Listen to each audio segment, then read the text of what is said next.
Now, in our 8th season, it's the ESPN Sunday Night Baseball Game of the Week. The Houston Astros and slugger Jeff Bagwell take out the St. Louis Cardinals and the power-hitting outfielder Ron Gant. It's the ESPN Sunday Night Game of the Week. Peter, notice temperature? 42. It is cold here at Busch Stadium. 42 degrees is the game-time temperature as the Cardinals and Astros are getting ready to play ball here at Busch Stadium, right along the shores of Big Muddy, the great Mississippi River.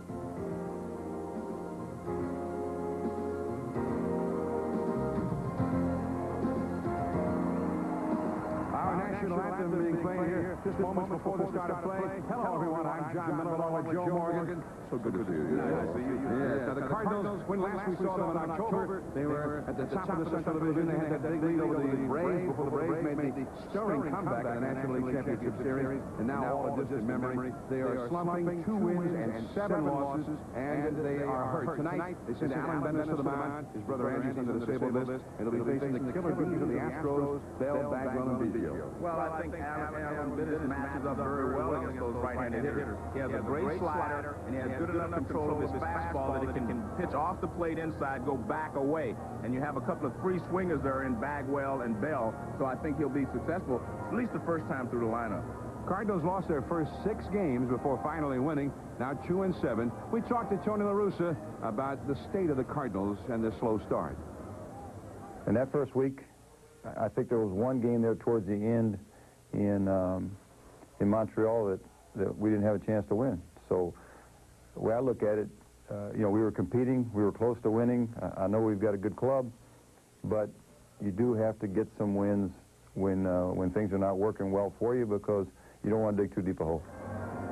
Joe, it sounds to me like Tony sees a silver lining in there somewhere. Well, I think what he's really saying, John, is in those close ball games, they couldn't get a break. But he also knows that good teams make their own breaks, and that's what he's trying to do with this rest of this homestand. All right. It's the Cardinals and the Astros, and the Cardinals are the big ball games here, because when they leave St. Louis, they go to Miami, Honolulu, and then Los Angeles. Killer road trip coming up. Coming up, it's the Astros with Craig Biggio, Derek Bell, and Jeff Bagwell taking on the Cardinals in starting pitcher Alan Bennett. It's the Sunday Night Game of the Week.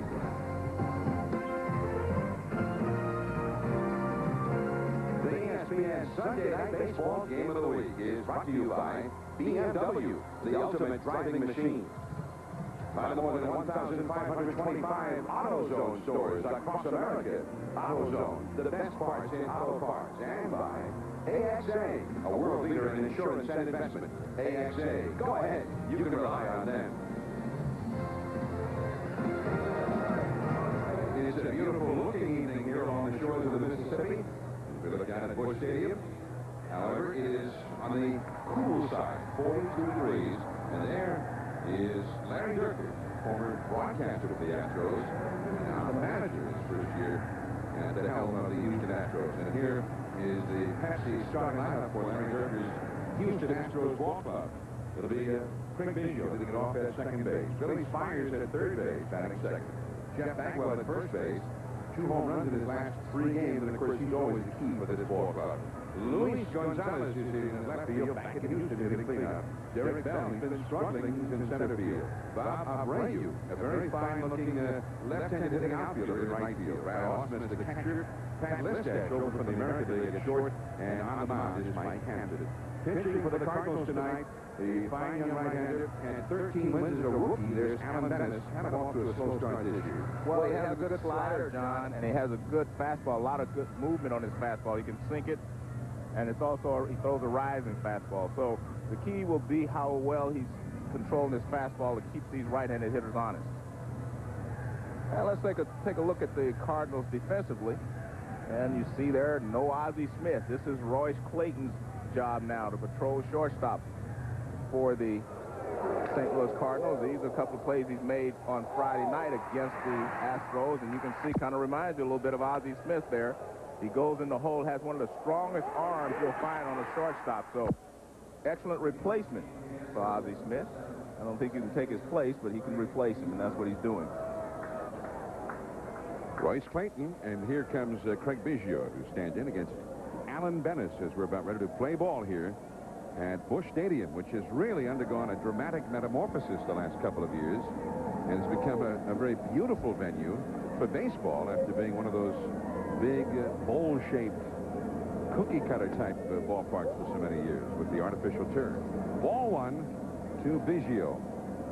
John, Biggio's a little different. You mentioned the Killer Bees. He's a little different than Bagwell and Bell in that he's not a free swinger. He doesn't chase a lot of pitches out of the strike zone. Bell and Bagwell, they will chase pitches out. They're free swingers, more power hitters.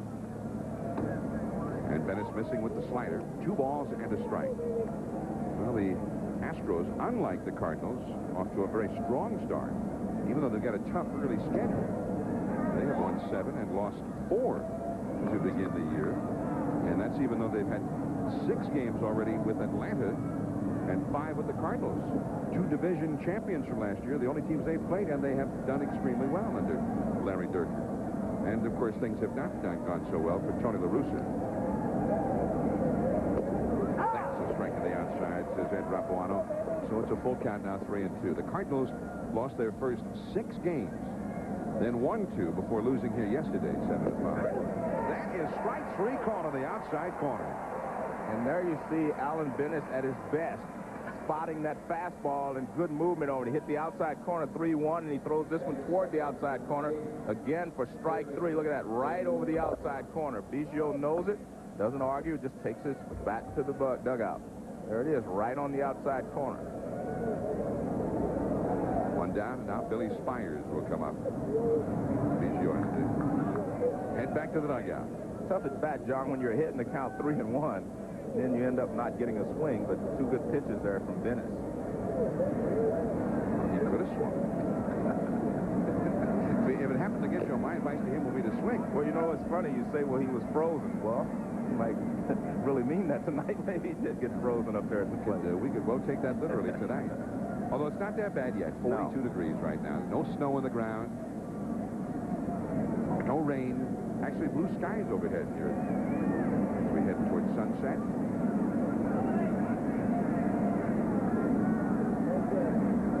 And the slider to the outside misses to Billy Spires. 1 ball and 1 strike. Here's the look high above St. Louis out over the Mississippi. Clear but very cold is the forecast for tonight. And a little bit of a breeze blowing straight out toward the river. That's a called strike. 1 ball and 2 strikes now to Spires. Well, it's supposed to get down to 27 degrees. And I tell you how the effect that it has on hitters, John, is you worry about the inside part of the plate. You do not want to get jammed on a night like tonight, so you're a little more protective of the inside corner. Oh, look at that. Beautiful breaking ball for another strikeout. But Bennis is off to a very fast start. This is more of an overhand curveball. You see he comes right over the top, even though that ball really breaks down a lot. We talked about his slider, but that's a good breaking ball there. Bennis had 1 very poor start against Montreal, and then his next start was much stronger. He pitched 5 innings, had 9 strikeouts in his second start and had no decision. Here's Jeff Bagwell. So now the power comes up for the Astros. That's ball 1. Bagwell hitting 300. We mentioned 2 homers in the last 3 games. So those are the only 2 home runs that he has hit in the first 11 games of the year. But he's one of those guys, Joe, that if you get 2 homers in 11 games, he might have 11 homers in the next 15 games. You're right. When he gets hot, I mean, he can stay hot for a long period of time. I talked to him last night, though, and he basically said he wasn't swinging the bat that well, but he's hitting 315. 93 miles per hour. But you can see there what I'm talking about. Bagwell, a little more of a free swinger, that big swing there. And a lot of those pitches outside part of the plate or just off the plate, you know, could give him a lot of trouble. 2-2. Bagwell, 31 homers and 120 RBIs last year. And that's even though he finished up kind of in a slump, at least as far as power goes. He also struck out 114 times. To the screen. But then, again, he also walked 135 times. There's Andy Bennis. That gets out. With the stocking cap on, older brother of Allen, and on the disabled list right now. He pitched in Virginia, a rehab assignment for the Prince William Cannons. On Friday, everything went well. Left center field. Base hit. That was Ron Gant. Could not get there. Now heading for second Bagwell. The throw is there. He's out by plenty. David Bell applied the tag. I wasn't sure what Bagwell thought he was doing on that one. That's the inning. One hit, nobody left. Clayton, McGee, and Young will be coming up for the Cardinals. Aerial view. Aerial. That's what I'm trying to say. The aerial view of St. Louis. John Miller, Joe Morgan. You're tuned into Sunday Night Baseball. And there's Tony La Russa, starting his second year as the National League manager. 1 year so far and 1 divisional championship for La Russa with the Cardinals. Here's his lineup for tonight. Royce Clayton at shortstop. Willie McGee's got a bad hamstring, but he's back in there. And then Dimitri Young in first base, Ron Gant in left field, Gary Gaetti at third base. And you see the threesome of Gant, Gaetti, and Jordan. Jordan's out of there right now. 3 RBIs amongst the 3 of them in 92 at-bats. John Mabry in right field. He's not hitting. DeFelice is the catcher. David Bell at second base. Delino DeShields is hurting. The big question is who's not hurting. There's just a couple of guys not hurting. And Alan Venice is on the mound for St. Louis. That's the Cardinals' Pepsi lineup. Now on the mound for Houston, the left-hander Mike Hampton. And John, Mike Hampton is more of a finesse pitcher. He will not overpower anyone. He has a good slider. He's been working on his changeup. And he has a good curveball. So he's not going to overpower these hitters. He's going to move the ball around and change speeds. And let's take a quick look at the Astros defensively. And the big change for them is that Derek Bell is now playing center field. And, you know, Derek Bell has had a few starts in center field before this season with the Astros, but basically he's been a right fielder most of his career with the Astros. And they're still worried a little bit about thinking the change may affect his hitting because he's off to a slow start. Hampton to Clayton. Score of the game, and there's ball 1. Royce Clayton certainly came into here under duress last year. I mean, replacing a legend while the legend was still on the ball club. Not an easy thing to do. But he certainly improved his grit last year because he played well, did not let all the pressure get to him. Clayton is the shortstop for the Cardinals. They're glad to have him. He's promptly retired by Hampton. There is one bag. You see some of the changes in the Busch Stadium look for baseball. They've added some out-of-town scoreboards up on the upper deck in center field, as well as there you see the hand-operated out-of-town scores a la Wrigley Field with the inning-by-inning listings. And in the center of all of that complex, the scoreboard for this ball game, and it's very handsome looking out there. And they show the World Championship years on the flag court and the retired numbers of some of their great former players also out there. Willie McGee. Now this guy's been hurting. I said, well, so you're all better tonight? He said, good enough, but I got to get out there because some of these kids are too hurt to play right now. Helped the Cardinals for their first win of the year with a dramatic home run in the 8th inning of the game to break a 1-1 tie and gave them a 2-1 win.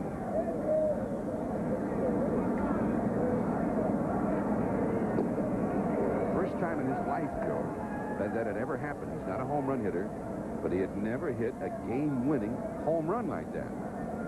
He'd had, I'm sure, game-winning singles or doubles, things like that, but never a dramatic game-winning home run, which is, of course, what you dream of as a kid. Willie McGee is really one of the underrated players over his career in that he's won a Most Valuable Player award. He's won 3 Gold Gloves, 2 batting titles. He won 1 in each league.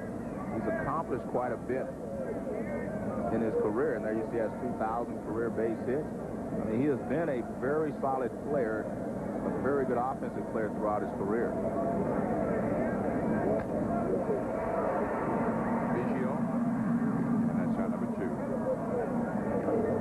The game-winning home run McGee had, it was last Tuesday. Let's go back. Here's how it happened.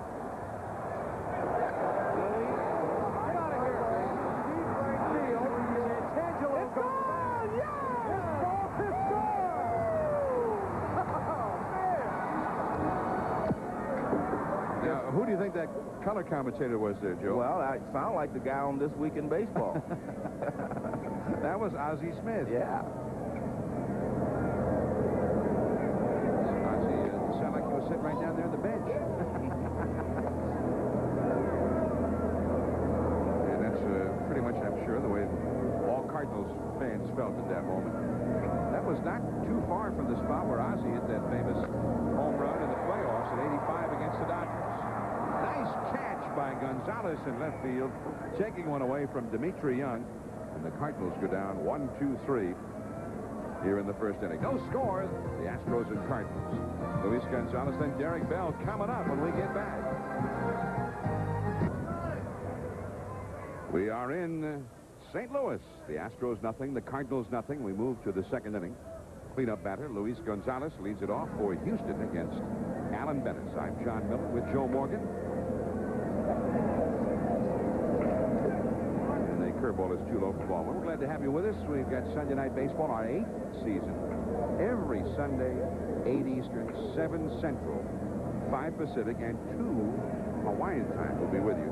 We mentioned that in particular this week because we've said that a few times over the years. We've always tried to include the Hawaiian viewers, Joe. Next week, we're going to take the show to Hawaii. Let's do it. Let's take this traveling show over to Hawaii and hang out for a couple of days. So next Sunday, we will be saying Aloha Mahalo Nui Loa to everyone out at Aloha Stadium in Honolulu. It's a foul by Gonzalez. 2 balls, 2 strikes, and we'll see these same St. Louis Cardinals versus Ken Caminiti and the Padres, who are moving a home game. In fact, 3 home games, it turns out, with the Cardinals out to Aloha Stadium in Honolulu, the first Major League Baseball games ever to be played out in the Aloha State. Broken bat, caught at first by Dimitri Young. I mentioned this amazing road trip that the Cardinals have coming up after they play the Astros tonight and tomorrow. They go to Miami for a 3-game series, and that's certainly no easy task this year. After 3 at Miami with the Marlins, then they go to Honolulu. Miami to Honolulu. Never has such a road trip existed in baseball history. They're not taking that trip on the train, let me tell you that.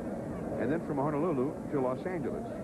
And then finally back to St. Louis. They'll be traveling over 10,000 miles to play those ball games. We're only going to take the part to Honolulu. Derek Bell, the hitter. Dennis pours the fastball in there. No score. Derek Bell is hitting only 154. Key man in that Astro lineup. Well, Derek Bell has hit 4th in this lineup for the last couple of years behind Bagwell. But because he is struggling, they have put Luis Gonzalez there. He hit 4th tonight. Bell's down at the 5th slot. Bell is trying to be a little more patient. Now, he told me, Joe, that he's also gone into a little more of a, as he calls it, a sitting stance. He was a little too straight up, he felt. See how he's bent that back leg. He calls it sit and swing. But Dimitri Young makes the catch and then it heads right into the dugout. Dimitri, come on back. It's only 2 outs, man. Nice play there by Dimitri Young because he's looking up into the sky. These lights have not taken hold up that high yet. And he was looking up there trying to find the ball. He almost overruns it. He's also trying to make sure he doesn't step into the dugout before he catches it. Nice play there. You see he has to reach back. Well, that's why you have such a big glove at first base, to be able to make those types of catches. I'm glad he caught his balance before he just tumbled right on down in there. He had a couple of teammates here to grab him. And he went down in. So Derek Bell is retired, and here is Bob Abreu. Curveball misses. He had a big hit here yesterday as a pinch hitter. A 3-run triple. A-B-R-E-U. He's from Venezuela. He pronounces it Abreu. And they think that this guy is going to be a star, and that's why they moved Derek Bell from right field to center field.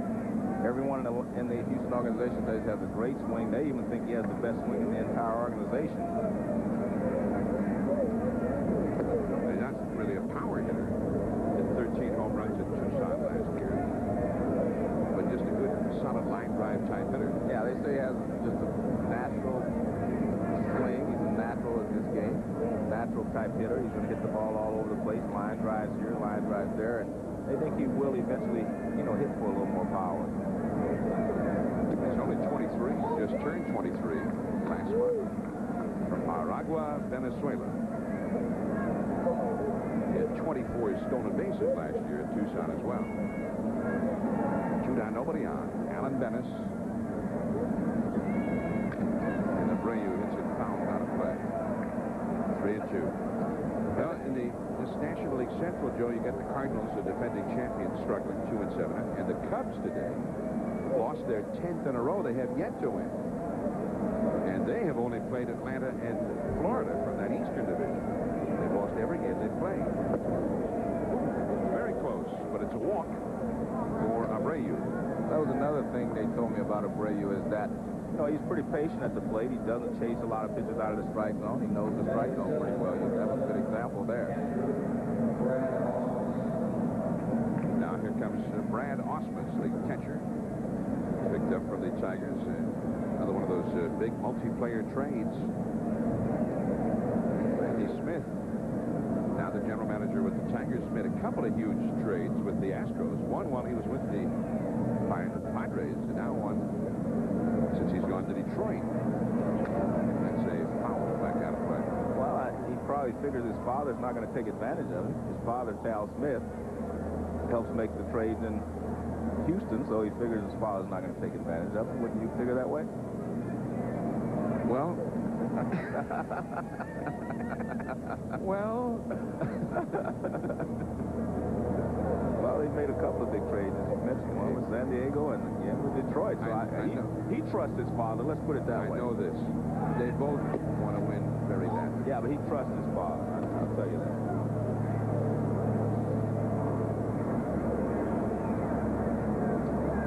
1 ball, 1 strike, the count to Osmus. 2 down. Abreu at first. No score in the game. We're in the second. Osmus, 7 for 23. All of his hits have been singles so far in 1997. In the third base, Alan Bennis all over the place here all of a sudden. 2-1 the count. Yesterday, in just a terrible cold here, 14-degree wind chill factor at the ballpark here yesterday for a day game. And the pitcher just couldn't get the ball over. There was 16 walks in the game yesterday. There's Dave Duncan, Cardinals pitching coach. He's with Tony La Russa in Oakland for all those great years that they had with the Athletics. That's a beautiful. It's 2-2 the count. In that Central Division, also the Cincinnati Reds. And talking to Walt Jocketty, he feels like really the Astros and the Reds are the teams, along with the Cardinals, to really reckon with in the Central. And they're just a little concerned. You mentioned it in the very outset of the telecast. With this slow start and all of the injuries that they have, a little bit of concern in terms of not getting buried early on in this race. Right. They have to keep their heads above water just until they get all their players back. Abreu goes. The ball is fouled away off to the right. 2-2 the count, and Abreu will go back to first base. Actually, Tony La Russa's been playing with basically 22 players because, Brian Jordan is hurting, Delino DeShields is hurting, and McGee was hurting as well. So he has not been playing with his full complement of players, and that worries him. He actually wants them to put Brian Jordan, I think, on the disabled list so he can get healthy, and Jordan does not want to go on the disabled list because he feels like he may be okay in a couple of days. But tough decisions to be made here in the next day or so by the Cardinals. So that's Brian Jordan on the left and Delino DeShields on the right. Full count now. 3-2. The umpire's going to inspect that ball. 3 balls, 2 strikes with 2 down. Abreu at first base. Yeah, Jordan got the stiff back. DeShields turned his ankle. He may be back in just a day or two. And McGee just got back into the lineup tonight after a hamstring problem. And Ron Gant, Gary Gaetti, and John Mabry have been playing every day, and they're hurt. I mean, their averages are hurt. They're not producing. Runner goes. The ball is fouled back and out of play. And, of course, Ray Langford, one of their most important players, both an outstanding defensive player, a base stealer, and a big bat in the middle of that lineup. He has yet to play this year. He's going to be out for another couple of weeks yet. An injury he sustained in the postseason last year. Abreu at first. There he goes. No, the pitch does not count. Time was taken just before the pitch was thrown, and now the catcher, the Feliz, will go out and speak to Alan Bennis.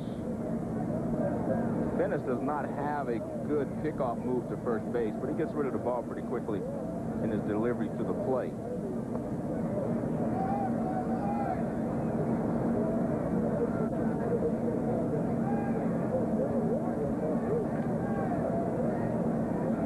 Abreu, with Young staying right on the bag with him. There he goes. Did he swing? Yes. The first base umpire, Gibbons, made the call. And that ends the inning. So one man is left. 3 strikeouts for Bennis in 2 innings. Ron Gant and Gary Gaetti coming up. No score. Astros nothing, Cardinals nothing. We move to the last of the second inning. We're in St. Louis. And the wind is blowing out toward the Mississippi. And there's the aerial view of Busch Stadium. Looks like a toy from that. It looks like something you'd put on your desk, Joe. They have little models like that now. Here's Ron Gant, the cleanup hitter. Mike Hampton, the pitcher, chased a bad ball there.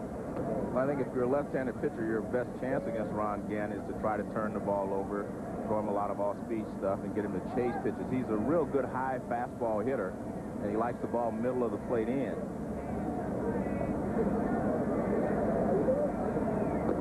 And that slider is low. So it's 1 ball, 1 strike. So he swung at one of those pitches that was down and took the next one. Gant, in his first year with the Cardinals last year, had 30 home runs to lead them in that category with 82 batted in. And that foul back out of play. John, his best year was 1993 with the Atlanta Braves. He had 36 home runs and 117 RBIs. There you see his numbers against left-handed pitching, which is kind of unusual there. 202, you would think that he would still be able to hit a little better than that against left-handers, but again, he doesn't like the ball away normally. He's trying to make adjustments to that by going back through the middle into right field a little bit more. That's a foul. And since the left-hander's ball naturally tails away, I guess that kind of explains why he's having trouble with left-handed pitching. I mean, it's kind of a shock, those numbers. Yes, it is. And you would think that maybe if you're struggling as left-handed, you'd even get closer to the plate and dare him to come inside where he likes the ball, but that's why he hit only 246 overall last year. Well, they're going inside. Foul ball.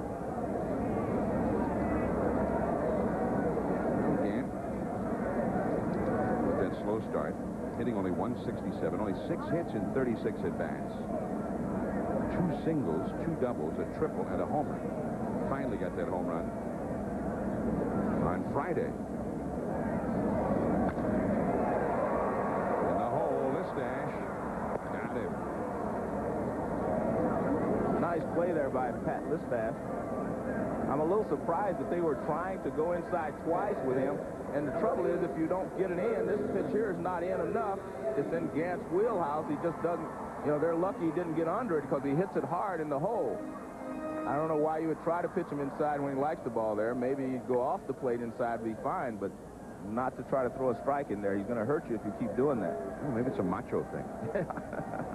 We say he likes it in there. Well, let's see how much he likes it. Here's Gaetti, another big gun for the Cardinals, who is off to a slow start. Gaetti only 6 for 30, and only 1 extra base hit and no RBIs yet. Of course, we're talking about 30 at-bats out of more than 500 that he will get.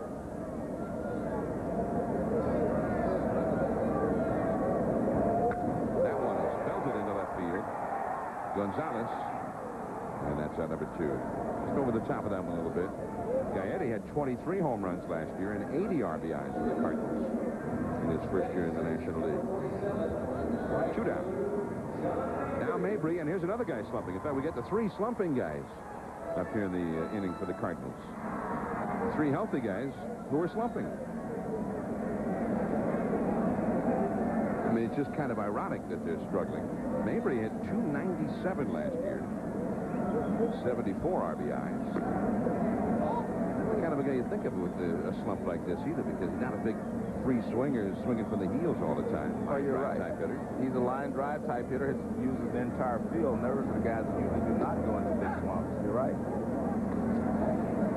He had over 300 the year before for the St. Louis Cardinals. The knock against him has been he played first base and he didn't hit with a lot of power. Chased the bad ball there and is thrown out by Biggio. 3 up and 3 down. Cardinals have not yet had a base runner. We move to the 3rd inning. Listash coming up. No score from St. Louis. Larry, and they say Nomar Garcia Perez is going to be a really fine player. They must think a lot of him because they moved John Valentin off shortstop over to second base to make room for him. We'll see the Red Sox Memorial Day weekend for the first time on Sunday Night Baseball. And they play where else? At Yankee Stadium. The batter is Pat Listash, former American leaguer, 0-2 the count. Formerly with the Milwaukee Brewers. And then was part of that controversial trade with the Yankees last year where Graham Lloyd went to New York. And then it turned out Listash was hurt. So they ended up sending another player instead. It didn't really matter what they did with Listash at that point because he was out for the rest of the season. At one time, it looked like he was one of the bright, rising young stars in the American League. Well, he was Rookie of the Year in 1992, so, you know, he was one of the bright stars because he was a good base stealer. He ran well. And there's one other thing about him. He's a leader. He's a leader type guy. I mean, still has a lot of mental toughness. You see that? I mean, he had the big year in 92 and then almost nothing since. And the Astros are hoping that maybe he'll rebound a little bit. They've got Ricky Gutierrez, who's played some shortstop for them in the past. But he's still going to be out. He's got an injury. He'll be out for more than another month yet. Swung at a bad ball there. And DeFelice throws him out. 4 strikeouts for Alan Dennis. 1 man gone here in the 3rd in a scoreless ball game. And the sun having set here in St. Louis, there's the dramatic view in the early evening light. And flying overhead is the Miller Brewing Eagle. The Eagle is a unique twin-engine airplane that Miller Brewing is using to provide fans exciting new aerial views on sports television. Glad to have them with us tonight on Sunday Night Baseball. 1 strike to count to Hampton. Hampton, a left-handed pitcher, batting right-handed. He is 0 for 4 for the year. 2 strikeouts. And Joe, I'm expecting a strikeout here. I mean, he's struck out 4 of the actual hitters of the first 8 he's faced, right? Well, he's throwing well again. I mean, I'm surprised. You know, he's been throwing the ball since the first pitch. He was throwing well. Then he had that little, looked like he just lost his concentration for a few pitches. Now he's picked it back up. I mean, if Hampton gets a hit here, he's kind of showing up his teammates. I mean, Bagwell had the only hit so far. And he struck out 4 of them. I mean, if he's a team guy, I think he just strikes out. Well, Dennis has gone to 3-2 on him. There's Bagwell. He's showing him a lot of respect. 3-2 the count. Well, you were right, John. Struck out. See, he wanted to hit that 450 feet. Now you see the 5 Ks they're registering for Dennis to show that he has struck out 5 down the left field line. They've got a K machine there right over the foul pole, right by the foul pole over the left field wall. Was that your idea? No, not mine. I think it started with Nolan Ryan a few years ago. They started putting up X's down the left field line when he pitched. No, X's or K's? K's, I'm sorry. Well, he's Xing them out, too, so. Well, and Dwight Gooden, they called him Dr. K, right? He had all those strikeouts when he first came up with the Mets. 2 down, here's Biggio. He struck out his first time.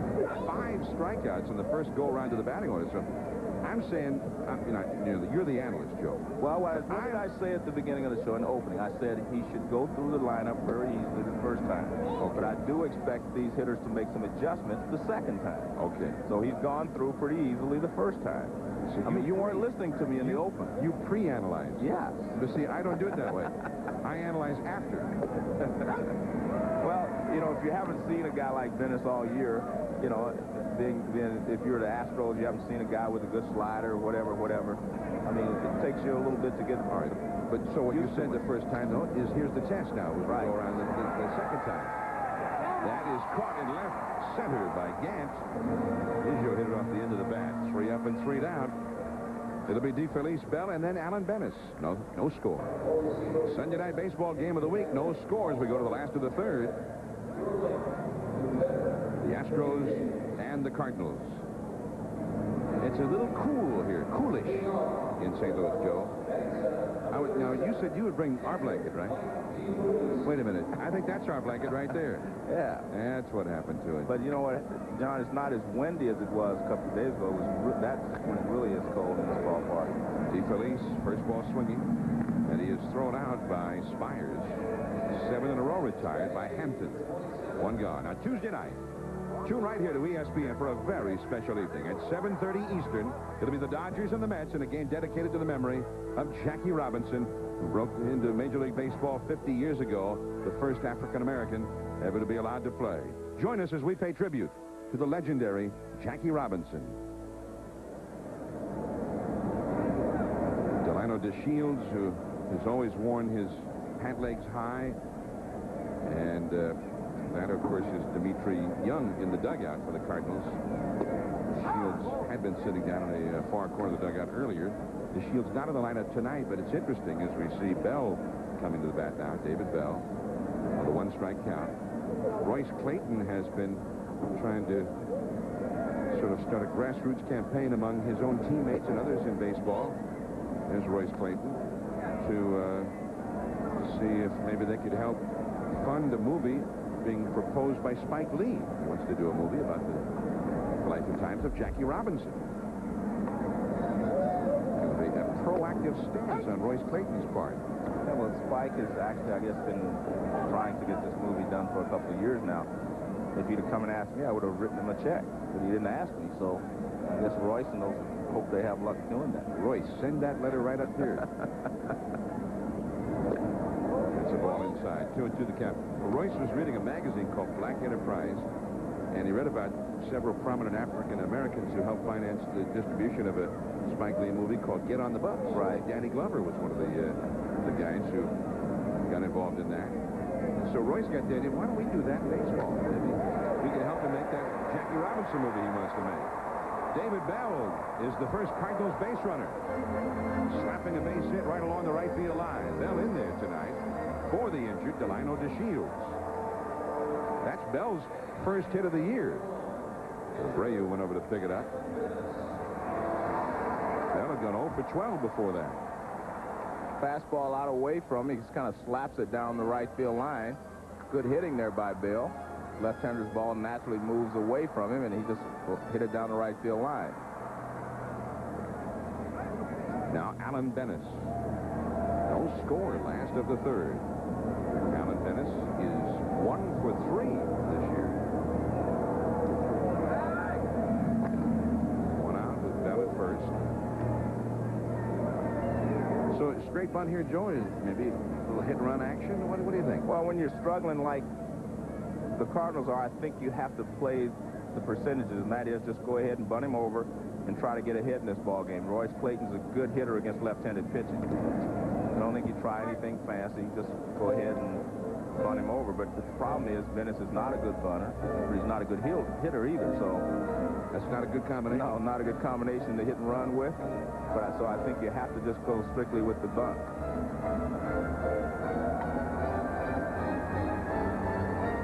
1 strike to Bennis. He's had a look at his third base coach now. Bell gets his lead from first. Bagwell on the bag with him. Spires shallow at third. Swings away. That's a fair ball.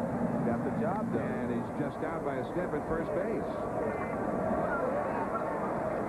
Well, he was able to move the runner along by swinging, but he is not a good thunner, John. And Caruso changed and let him swing away, and he got the job done.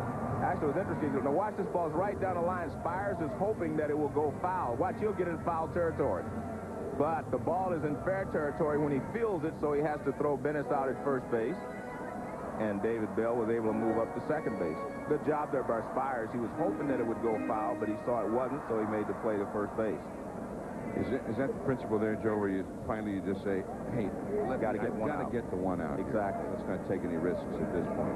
Well, here's Clayton now to try and bring David Bell home in the dirt. Ball one. Clayton is the Cardinals' RBI leader in the young season with 5. John, he has always been a good RBI man. When he was with the Giants, he had a lot of clutch hits. Last year was kind of a off-season for him because he was splitting time with Ozzie Smith, although he had a good year. But Royce Clayton is a shortstop that will drive in 60, 70 runs for you each and every year. Trying to drive in run right here. There's Bell at second, ready to go in anything with 2 down. No score in the game. Tough pitch there in the inside. 1 ball, 1 strike. He tried to check. Couldn't do it. That's a good slider from Hampton. Talking about this idea of the Jackie Robinson movie. Now, Spike Lee has the idea. He has not been able to get financing for it. Clayton, talking to a lot of his teammates, apparently got about 12 of his teammates who want to get involved. He has written a letter to Spike Lee presenting his idea, and he is awaiting a reply from Mr. Lee. On his left, Biggio throws him out, and that is the inning. Cardinals been a familiar lament for them this year. Not able to get that big hit. Spires, then Bagwell when we get back. Sunday night baseball from St. Louis. Astros nothing, Cardinals nothing. And we move into the 4th inning. Here's Bill Spires.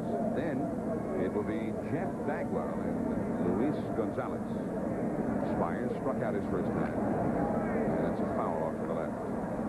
Spires, who is playing third base tonight for Houston, also, like his teammate Pat Listash, who's playing shortstop, was a former shortstop with the Milwaukee Brewers. And another guy that they thought could be a big star at one time. But his big problem was severe injury. And he's been a guy who's been sort of a role player ever since. No score. Now, we're going to keep a close eye. You may recall my partner, Joe Morgan, at the very beginning of the broadcast, advised us that Bennis would probably get a big start in this game for the first time in the order. The key would be how would he do the second time. And he is late. No, he got him at first base. Very close play at first base, and there you see Jose Cruz. I like that. You see the coach says, yeah, they got you. And that's good because let the player know that he made a good play, and they got him. It's a great idea by Spires. It drags the ball. Bennis just does get there just in front of him. You can see very close play at first base. We'll take a look from this angle, but I think you'll see just before his hand touches the bag. I'm not sure if I saw that. You're not sure if you saw that? Well, it's about a 3-inch difference there, John. I saw it. All right. Really, it's about a 3-inch difference, and I'll take Jose Cruz's word for it anyway. But it looked like his hand was maybe 3 inches off the bag just when Bennis hit the bag. Well, I was already calling him safe even before they even got there. I didn't think Bennis was going to get there in time. I didn't think he was going to get there either. Beautifully done by Dimitri Young. He not only got to the ball quickly, but he made the perfect feed. I mean, if he'd had anything but a perfect feed to Bennis, anything that had taken him off stride even slightly, I don't think Bennis would have gotten. Dimitri Young, this is a guy they think could be a rookie of the year. They're real high on his talent. Bagwell, it's a soaring fly ball. That's higher than the arch. And caught in right center by Mabry. 2 men down. Bagwell's now 1 for 2. Now that is the view from the new scoreboard complex out there in the upper deck in center field. That's looking through the 4th inning. The Astros 4th inning there. And you see the whole thing. The line score of this game in the middle, and then all of the out-of-town scores on either side. You got all the World Championship flags out there. The retired numbers are remembered out there. gives the whole ballpark much more of the feel of being a ballpark, which it now is. It's a baseball-only stadium. Here is Luis Gonzalez.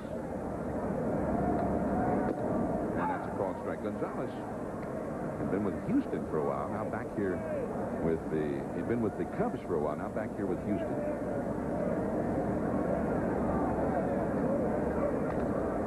Into left field, Gant. And that is the inning. 3 up and 3 down. Put up a 0, man. Go ahead. And there it is. No score after 3.5. McGee, Young, and Gant coming up. Stay with us. John Miller and Joe Morgan, the ESPN Sunday Night Baseball Game of the Week. No score. We move to the last of the 4th, and there's the lookout at the Mississippi. Of course, which in years gone by, and the time of Mark Twain, and even before that, was populated by riverboats. It was really, truly the gateway to the West. St. Louis, one of America's historic cities. Here is Willie McGee, who is sort of a bit of walking Cardinals history. I mean, Willie's been around forever. Yeah. He goes all the way back to that 1982 World Series when they beat the True Blue Brew Crew, Harvey's Wallbangers. He was originally the New York Yankee farmhand. He got traded to the Cardinals, and he's a natural right-handed hitter. This is his strong side, but he'll also chase a lot more pitches from the right side than he does the left side. Has a little more power from the right side. But there you see what he did in 1985 to win the National League Most Valuable Player Award. Won 2 batting titles. He won that year, and he also won one while he was in the American League. While he was in the American League. Bagwell and Willie McGee is 0 for 2. But he won the National League batting title while he was playing for the Oakland A's. He had enough at bats and qualified for the title in the National League. Played 5 months over here, then went to Oakland for the final month. Actually kind of jobbed Eddie Murray out of a batting title. Eddie actually had the best batting average of anybody that year when you added McGee's further at-bats when he went to Oakland. But of course they didn't have those at-bats because it was in a different league. So he won the batting title over Eddie Murray. Even though Eddie's overall average for the year was better than McGee's. Speaking of Eddie Murray, did I mention Eddie Murray? I think he had a home run today. He did. He went deep today. Number 502 for Eddie. Back in Southern California with the Angels now. The Angels clobbered Cleveland at Jacobs Field today, 8-3, back at Mark Langston. First, we saw the Angels last week on Sunday Night Baseball. We saw Jack McDowell really struggle, and he struggled again today. Dimitri Young, the hitter, is a big, strong guy, isn't he? John, he has a list that he carries in his back pocket. He's called it his 300 list. 14 points of hitting 300. Before hitting 300, I'll give you a couple of those. Well, that's one of them. Okay. Hit a line drive the other way. Hit it where they ain't. It's a double for Dimitri Young.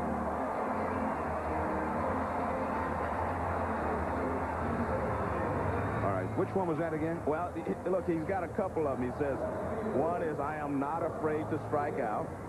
I am relaxed, and I'm a line drive hitter. And this is what he does here. I think this one comes closest. I'm a line drive hitter. Fastball out away from him, and he lines it in the gap. And Abreu does a good job there in right center field, cutting it off because Dimitri Young was looking for a triple. 333 at Louisville last year. Gant, deep. This one is off the wall. Young will score. Gant has a double. 1-0 St. Louis.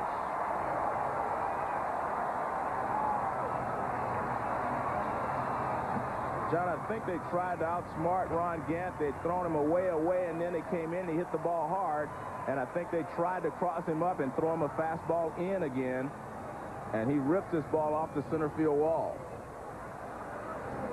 Yep, you see they're set up inside again. The ball gets out over the middle of the plate, and he drills it off the center field wall. Dangerous territory when you're trying to pitch the sluggers inside, and you move that ball about 6 inches out over the plate, and they're lucky they got that ball back instead of going directly over the center field wall. Gant goes into second with a double and an RBI. Yeah, a little celebrating there for Gant. because it's been a while in coming for him. He's had a couple of big hits this weekend against the Astros, including the game-winning home run here on Friday. Now Gaetti. That is going to be his first RBI of the year.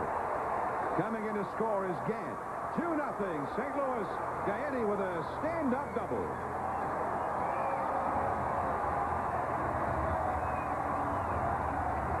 Well, Gaetti gets another high fastball. This one's up and out over the plate, and he goes the other way with it.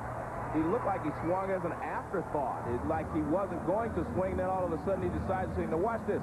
He'll stride, and then he just kind of decides right there, then he decides I'm going to swing and just slaps it down the right field line. He doesn't even really attack it. Just slaps it down the right field line for a base hit. I think he was looking for an off-speed pitch, and Hampton threw him a fastball out over the plate, and he went the other way with it. And I guarantee you, Vern Rule, the pitching coach, is out talking to him, and he's trying to say, you're throwing fastballs to fastball hitters, you're going to get hurt. And that's exactly what he's done here. Ron Gant, a fastball, middle of the plate in. He drills it off the center field wall. Gary Gaetti, a good fastball hitter. He starts him out with a fastball, and he hits it down the right field line for a base hit. 2 first-pitch fastballs, and he's down 2-0. Well, we're looking at a Cardinal team that is really at a hard time. A 201 team average. But all of a sudden here against Hampton, on 3 consecutive pitches, they have hit 3 consecutive doubles. Young, then on the next pitch, Gant, and on the next pitch, Gaetti. 2-0 for the Cardinals. And Mabry into right center field. Into the alleyway. There's nobody there. Gaetti scores. Another double. 4 doubles on 4 pitches. 3-0 Cardinals. And what Hampton tries to do here is throw a breaking ball, but he hangs it, a high breaking ball, and Mabry rips it into right center field. But if you're a hitter, after the pitching coach has gone to the mound, you've seen 3 fastballs get ripped, you kind of think along with him. You say, well, he's probably telling him, don't start me out with a fastball. So he tries to throw a breaking ball, and he hangs it. Now here's DeFelice. Well, what can he do for an encore? 3 runs have scored just like that. 4 doubles on 4 pitches. Throws that one in the dirt. It's the first pitch they have not hit for a double in a while. DeFelice making his 4th major league start. Rounded out to the 3rd his first time. 1 out. McGee led off the inning with a ground out, but then Young ripped a double to right center. Gant doubled off the center field wall. Gaetti doubled down the right field line, and Mabry has doubled into right center. That would shake you up a little bit if you're Hampton, wouldn't it? Russ Springer, right-hander, gets up in the Houston bullpen out in right center field. 2-0 the count to DeFelice. Tom Pagnazzi, the regular Cardinal catcher, is on the disabled list. And that's a foul ball back out of play. 2-1. This team have been slumping, and in particular, Gant, Gaetti, and Mabry were 3 big guys in a club who've been slumping, averaging just a little over 2.5 runs a game, hitting only just barely hitting 200, and even worse in clutch spots. And this has got to be like Tony La Russa. He can almost like start breathing again to see his big guys cut loose like that. Biggio throws out DeFelice, with Mabry taking 3rd, and that is the 2nd out. Well, DeFelice hit that ball hard. He just hit it right at the second baseman, Biggio.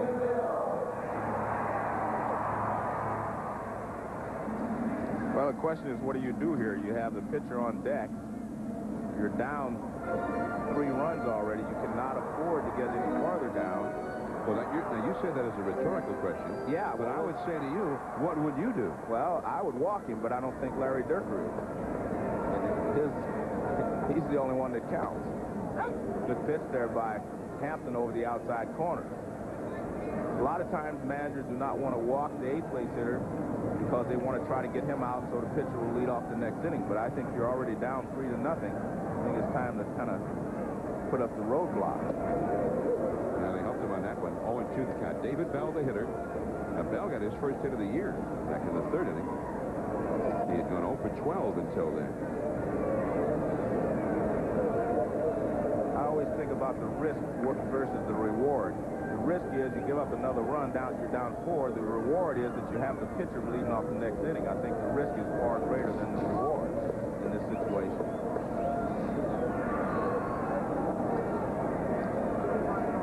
But Larry Dierker has made all the right moves so far this season, and the Astros have been playing well. And he says he doesn't do anything by the book. He's kind of a seat-of-the-pants manager. He just makes, he has a feel for what he wants done, and he goes out and does it that way. He doesn't think about how someone else would do it.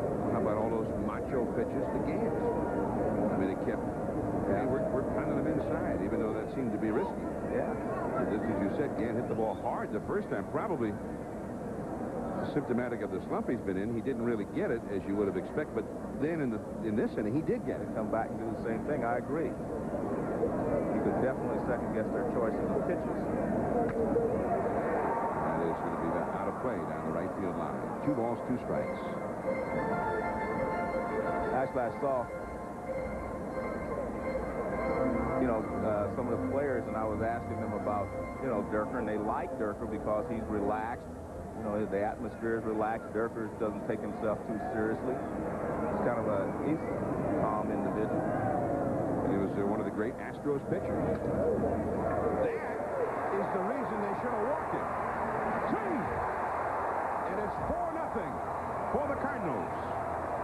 Again, it's not whether he got a base hit or not. It's just the risk versus the reward. I mean, the only reward you're going to get if you get him out is that the pitcher leads off the next inning. And if that's that important, you're already down 3 runs. I mean, this run is more important than having the pitcher lead off the next inning. It's a pretty good pitch there by Hampton. You have to give Bell credit. He goes down, gets it, doesn't try to pull it, just pulls it in the hole, and there's nothing Lishtash can do with it.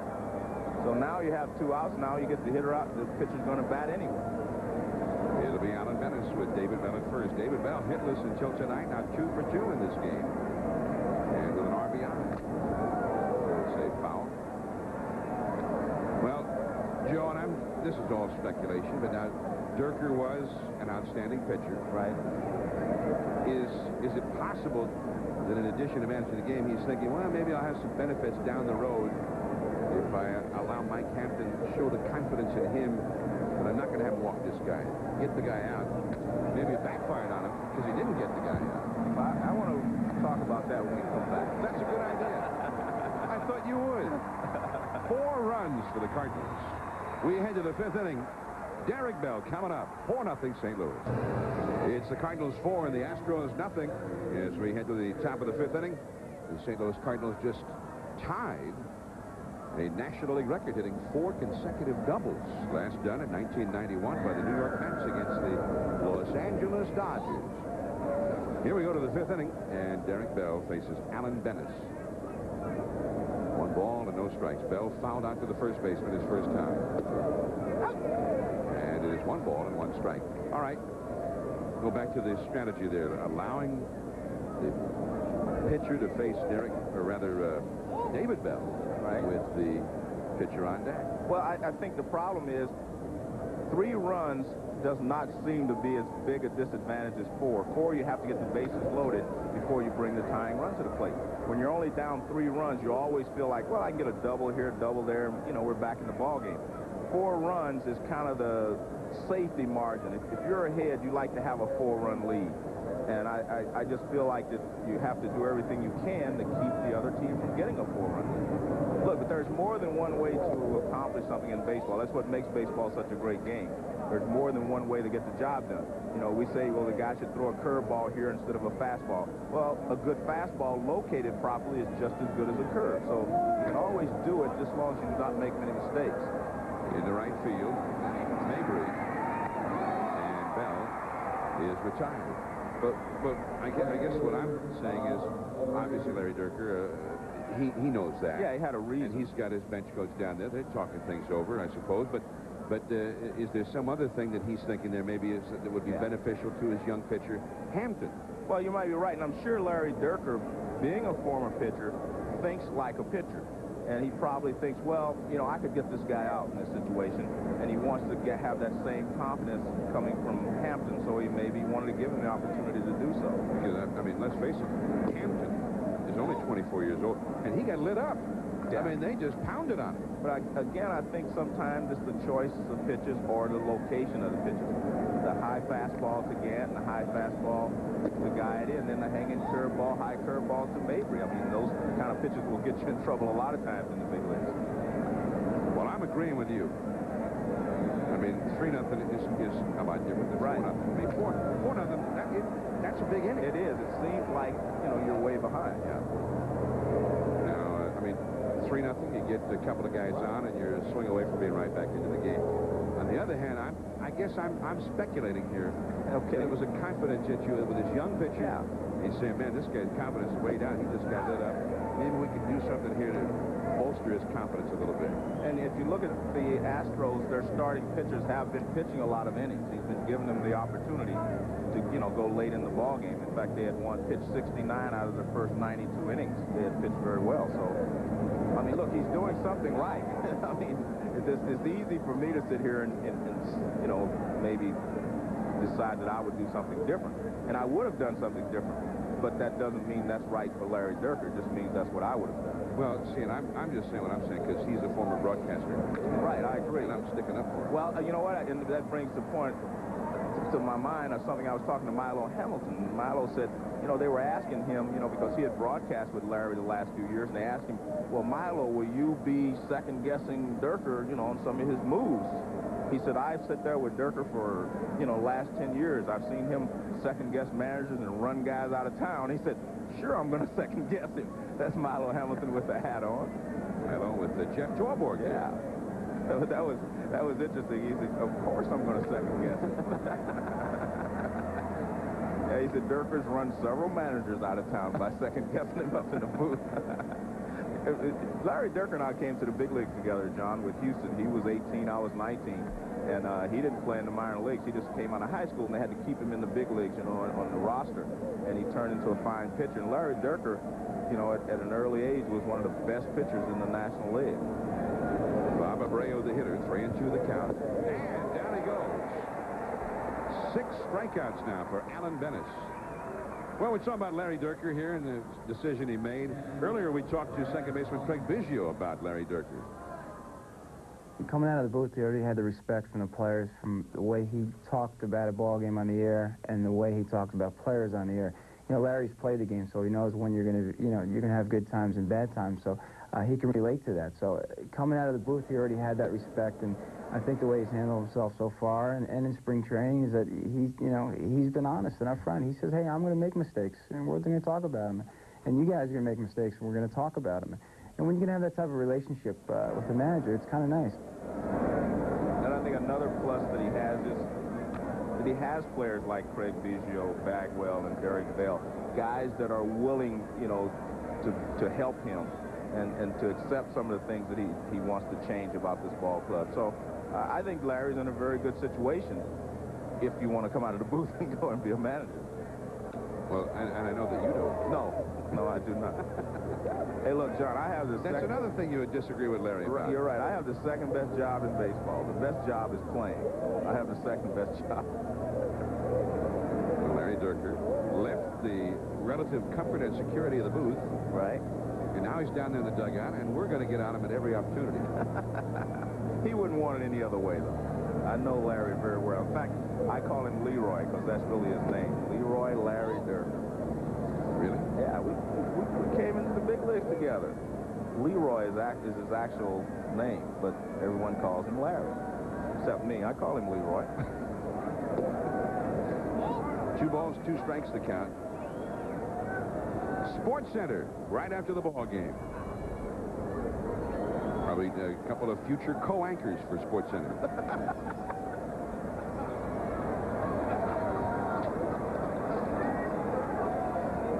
You guys are on national TV. Is there a big moment to audition here? I hope the powers that be are watching. 2 balls, 2 strikes to Osmus. And Bennis misses with the breaking ball.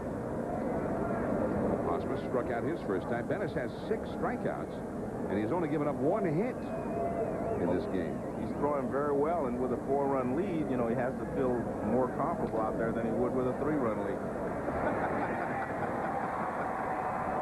Yeah. Makes a big difference for him. What managing. Incredible. 10 in a row retired by Bennis.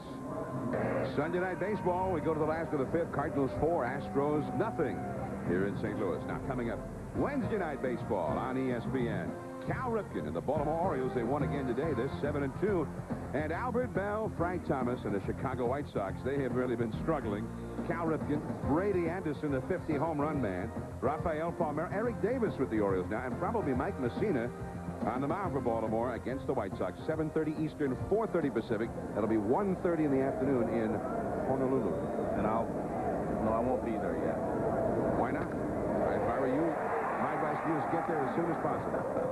Line drive into right by Clayton, caught by Abreu, and there is one down. So Clayton is now 0 for 3. John, I want to take a quick second here and say congratulations to Tiger Woods for winning the Masters today. And I also want to say wherever Charlie Sifford is today, I hope he is celebrating just as hard as for Tiger Woods, because, you know, he was the Jackie Robinson of golf. And I think he should be just as proud of Tiger Woods today as I am of Charlie Sifford, who is also a good friend of mine. You had a chance on New Year's Day, like 2-3 years ago, to spend some time with Tiger Woods. Willie McGee into right field. And Abreu has that one. So McGee is 0 for 3. 2 down. John, you're right. I rode a Rose Bowl float with him. We were on a float for about 5 hours together. You learn a lot about a guy riding on a Rose Bowl float for 5 hours, smiling and talking. And I'll tell you what, I knew then he was going to be a big star. I mean, just his attitude and his approach to life. I mean, he's such a good guy. He's a, you know, I thought of him as a kid then, but I don't think I can think of him as a kid anymore, because, you know, he's doing things in a man's world now. And, you know, it was very enjoyable for me to get to know him. Well, I mean, I think he's done real well so far, Joe, but I'm holding back a lot of my accolades for him until he actually wins a big tournament. Okay. Well, what's the next big one? The U.S. Open comes next, I think? I don't know. Whatever the big one is. Okay. You know, until he wins the Stanley Cup, you know, I'm holding out. All right. Yeah. But it was fantastic, and I enjoyed that. And I think he's really special anyway. Dimitri Young, the hitter. It was his double in the 4th inning that started a National League record-tying string of 4 doubles. And even more remarkably, probably an all-time world record, 4 doubles on 4 pitches hit by the Cardinals. Young, Gant, Gaetti, and Mabry. This is going to be a tough play for Spires, and he makes it. Very nice. That retires the side, keeps Gant from hitting a 5-pitch inning. We go to the 6th, 4-0 St. Louis. There's a called strike from Alan Bennis to Pat Vistash. Here we go into the 6th inning. That pitch, by the way, marks the first time this year that Alan Bennis has gone into the 6th inning of a game. In his first start against Montreal, he went 4 2/3 innings and got clobbered. He gave up 7 runs in that game. Then, 5 days ago, he faced Montreal again, went 5 innings and gave up only 1 run and 4 hits, but they got him out of there. He'd thrown a lot of pitches. He did throw a lot of pitches in the first 3 or 4 innings of this game. But it's been much more economical here lately. And through this second time in the batting order, he continues to shut down the Astros. Well, he started off by striking out Biggio in the first inning. Good fastball on the outside corner. And Bill Spires with a breaking ball. And in the second inning, he got Ausmus on a breaking ball. There you go with Vistash chases a breaking ball. He gets Hampton with a fastball. And that's a slider to Abreu. 6 strikeouts all told. Now a pinch hitter for Mike Hampton. And there you see he's thrown a lot of fastballs to set up his breaking ball. Ray Montgomery is the hitter. There's 57 pitches. 21 of them have been breaking balls, so he's been throwing a lot of fastballs, but his out pitch has been the breaking ball. Montgomery 2 for 5 so far this year, including 1 for 4 as a pinch hitter. 4-0. St. Louis is ahead. Russ Springer warming up in the bullpen, so we'll see him next.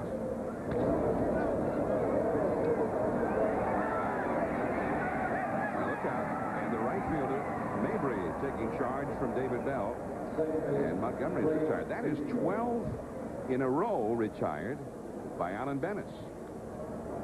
And that was a good job of teamwork there by the Cardinals. David Bell went out, but he didn't call it. He just kept going out. And all of a sudden, Mabry says, I got it, and he got out of the way. It's the way you play this game. Communication. Now here's Biggio. Now, Joe, it's a little early in the season for his helmet to be looking like that, isn't it? This was the 12th game of the year. Well, it's probably the same helmet he had last year. He had a good year, and you used the same helmet. The same helmet that you used, I think. Yeah. That was 20 years ago. But no, I mean, hey, John, if you had a good year, you want the same helmet. All right. Yeah, I mean, not that players are superstitious or whatever, but... Oh, yeah. Hey. Yeah, no baseball players are superstitious. Right, but if you had a good year, you use it. And it's 2-1. Well, the kid on the right, see, he didn't have a good year with the helmet he had last year, so he got a new one this year. See, the bat boy on the right, he says, well, you know, last year I didn't hit with 350, so give me a new helmet.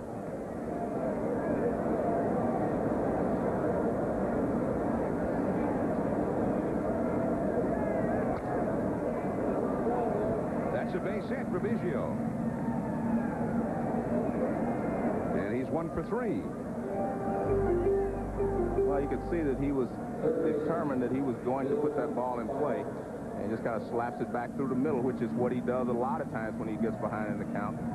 But that's what makes him a good hitter. When I think of Biggio, I think of consistency, both in the field, running the bases, and at bat. He's been a very consistent performer for the Astros since they moved him from behind the plate to second base. Yeah, I mean, that's almost like an ancient memory now that he was a catcher. Yeah. And he didn't want to move because he felt as a catcher who was a good base dealer that set him apart. He was afraid if he moved to second base, well, he'd just be another middle infielder with some speed. It would take his niche away from him. Well, he's right, but if he had stayed behind the plate, how long would his knees have held up so that he could continue to be a good base runner? So I think it's worked out really well for him. There you see the difference. He's averaged 104 runs as a second baseman. Did pretty well as a catcher also, offensively. Back to Dimitri Young. So Alan Bennis is on a roll. He has given up only 2 hits. Big night. His club counting on him, and he has come through beautifully. Gant coming up. 4-0 Cardinals. Harry Beale in the studio as MCI Network takes you to Chicago. Are the Cubs ever going to win a game? Not if the Braves can do anything about it. Michael Tucker in the 8th with 2 men aboard. It's a triple. Braves win 6-4. Cubs' 10th straight loss, tying the NL record for worst start ever by the 88 Braves. Back to John and Joe. All right, and of course the Cubs in the National League Central along with the Astros and Cardinals. And 0-10. Now that's a bad start. Here's the new pitcher, Russ Springer, on to face Ron Gant. Gant is grounded to short, and then he's hit a booming double off the center field wall.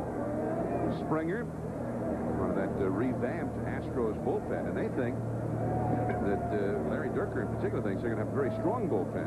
Well, his reasons for thinking that is that they all throw hard. They all have good fastballs. And if you have, you know, a good fastball, you can usually get away with a few more mistakes than you can if you just have an 80-mile-an-hour fastball. They all throw around 90 miles an hour. Springer was with the Phillies last year, mostly as a reliever, but he was 3-10 with a 4.66 ERA. But you see the problems that he's had. He has good stuff, but has control problems. That fastball in there for a strike. 3-1.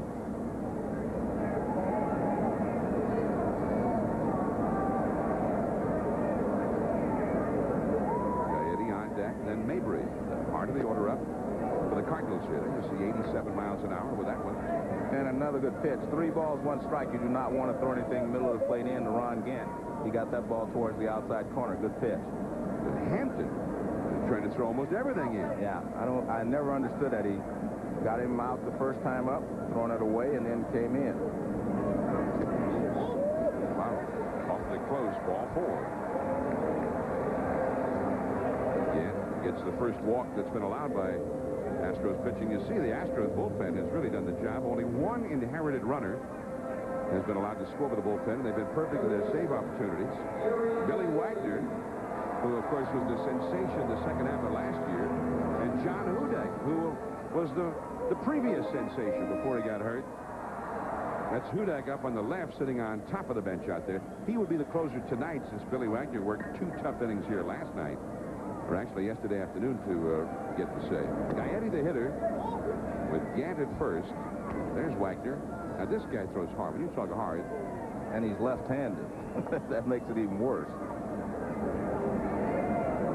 Tab Tekin and DeFelice, Osmus, the Astros catcher, is out. Billy Wagner threw 40-something pitches yesterday. But look at that. No, nothing. 6 games and 4 saves. Yeah, nothing.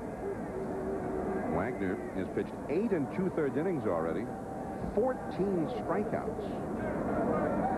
He's not a big guy. I think that's what's amazing sometimes. He's not, real tall. When you look at Hudak, you say, well, he's going to throw hard. But when you look at Wagner, you just think that he's going to have a pretty good fastball, but he throws real hard. Fouled straight back. 1 ball, 1 strike to Gaetti, who doubled down the right field line, getting his first RBI of the season his last time up. Billy Wagner, by the way, only 5'11", 180 pounds. But he throws pretty hard. He had 67 strikeouts in 51 2/3 innings last year in the big leagues. Whoa! That was a nice-looking curveball. First one he's thrown. 1 ball and 2 strikes. Well, it's a big sweeping curveball. It starts over the plate, and then it just breaks way off the plate outside. That's one of those. It looks like it goes up before it goes down. 2-2. Actually, a lot of times when that happens, John, you can recognize it quicker from a pitcher's hand because it does seem to come up out of his hand rather than just out of his hand. Well, they do see it. I mean, they kind of squirt it out of their hand in a way. Yeah, and you can throw it. And that gives you indication sometimes that it's a breaking ball. I don't know if squirt is the right word, but it kind of pops out of between the index finger and the thumb. They kind of squeeze it out of there. I'd like to be able to throw one myself. Don't you think it'd be great to be able to throw one like that? Just playing catch in the backyard. But Joe won't teach me. Runner going. Gant is swing. Nice slide by Gant. Excellent slide. That's the reason you see a lot of base stealers go head first. You get there quicker going head first because you can extend out, and when you feel the pressure, you can relax your hand. If you slide straight in, you have to bend your leg to keep from breaking it. He gets a pretty good jump, although he straightens right up. It's a good play here. As you see, Osmus comes up and fires, and very close play there at second base. Vicio thought he had him. Gaetti with a big cut. He foul tipped it into the glove of Osmus for strike 3. Well, there you see the umpire, the view that the umpire had, and it looked like Vicio tagged him late. That Gant's hand was in there. I like the fact that he slid To the outside, right. Yeah. Well, Maury Wills did that better than anyone I've ever seen. It went feet first. He could hook his toe on the outside of that bag. It was amazing and not overslide. But normally, your base stealers going head first because they can get there quicker like that. Here's John Mabry. 1 out, runner at second. Ron Gant. Well, Gant starting to look like Gant here tonight. A double off the center field wall in the 4th. Now a steal here because Gant can do all of those things. If he get hit with power, he can steal a base. That, by the way, was his first steal of the year. That's amazing what a home run will do for you. You hit a home run yesterday, and Friday. What's today? Sunday. We hit a home run Friday. Let's see, if it's Sunday, this must be Sunday night baseball. Yeah. In St. Louis. You must be Joe Morgan. And you must be John Miller in St. Louis. Good to see you. Good to see you. It's our 8th year together, isn't it? But he hit a home run Friday night, and I think that, really got him going, and of course, tonight he's had a double and a stolen base. Tony La Russa likes to see Ron Gant looking like Ron Gant again. And right now he's depending on Gant, just as you pointed out at the very top of the telecast. I see you remember that. Let's listen to you. He got interfered with, too, I thought. And he comes in to score. It doesn't even matter. Spires reached out with an empty glove and interfered with him. But he scored anyway without even having him play at the plate. So Gant takes over here in the 6th inning. This is what you call manufacturing a run on your own. He got a base on ball, stole second, steals third, and as the ball gets away, he's able to get up and score. You see he's going in head first again. Spires tries to dive over, and then he tries to fool Gant, gets up and tags him so Gant wouldn't run, but he got home anyway. To me, the umpire should have given him home plate, free of charge. Well, unless he impeded his movement, I don't think he did. He tagged him, maybe. I don't know if his arm was that strong, but he tagged him. He changed him with an empty glove. With an empty glove, that's well, true. He should have called a foul Spires anyway. No, but Spires is going to say, hey, I thought I had the ball. He should have shot a couple of free throws anyway. They're not going to call interference. At least give him the blocking foul. All right, give him a block. Yeah.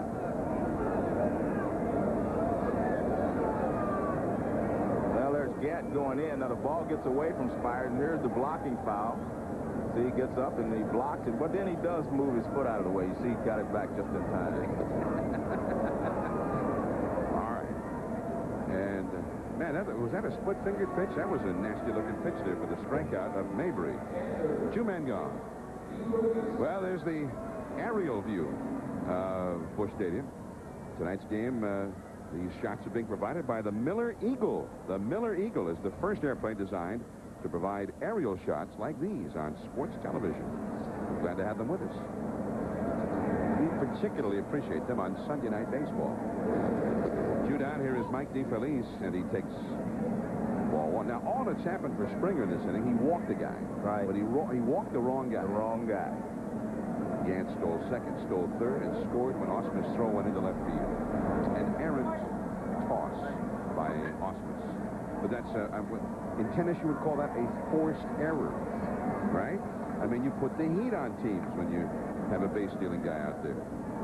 You're right. And that's part of the Cardinals game. I mean, Yeah, it's not well, a big, it was for years and years. It's not a big, booming offensive lineup with 5. It's not like the Cleveland Indians, where every guy in the lineup can go deep on you. They need to have some other parts of the attack, and Gant is a big part of that. And there's Alan Bennis, who's also in a very important man right now. 6 innings of shutout ball tonight in a big game for the Cardinals. He's only given up 2 hits to the Astros, and he's now leading 5-0. 3-1 to DeFelice. Where'd that one pass him? I'll tell you what, he has a good fastball, and he has good movement on the fastball. When he throws strikes, he's awfully tough. 2 down, nobody on. 3-2 the count. Ooh, look out back there. 3-2 the count. Remains to DeFelice. David Bell would be next. DeFelice out of the University of Tennessee. Peyton Manning go? No, he's coming out. He's going to sign with the pros, isn't he? I don't think so. He's going back. Back to school. Maybe I missed that. Yeah, I knew his father very well. Archie, a really nice guy. Well, what parade did you ride with him in?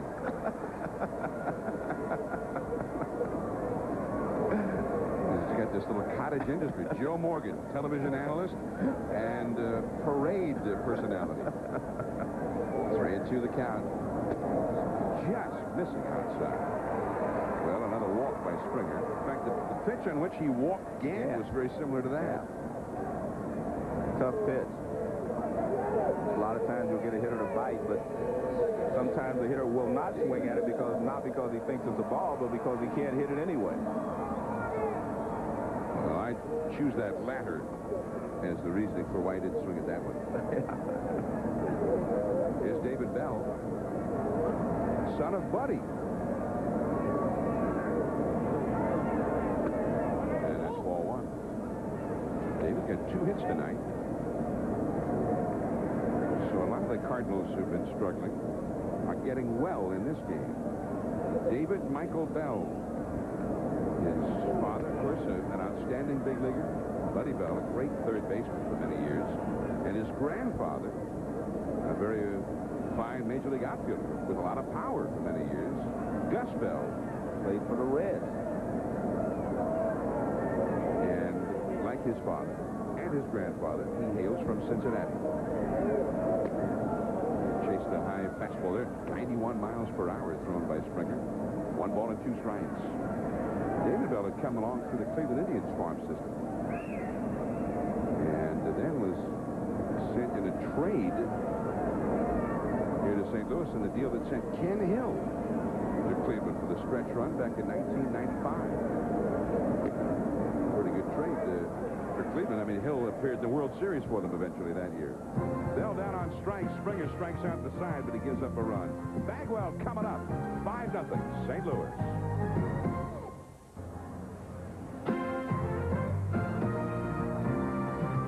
The ESPN Sunday Night Baseball Game of the Week is brought to you by Discover Card and by Domino's Pizza for hot and wow. Call Domino's now. John Miller and Joe Morgan, your Sunday night telecasters in St. Louis. And it's been all Cardinals up till now. Cardinals 5, Astros nothing as we head into the late innings and the power comes up for the Astros. So if they're going to get back into this game, now would seem to be the time. Jeff Bagwell standing in. Luis Gonzalez and Derek Bell right behind him. They get the sharp breaking ball.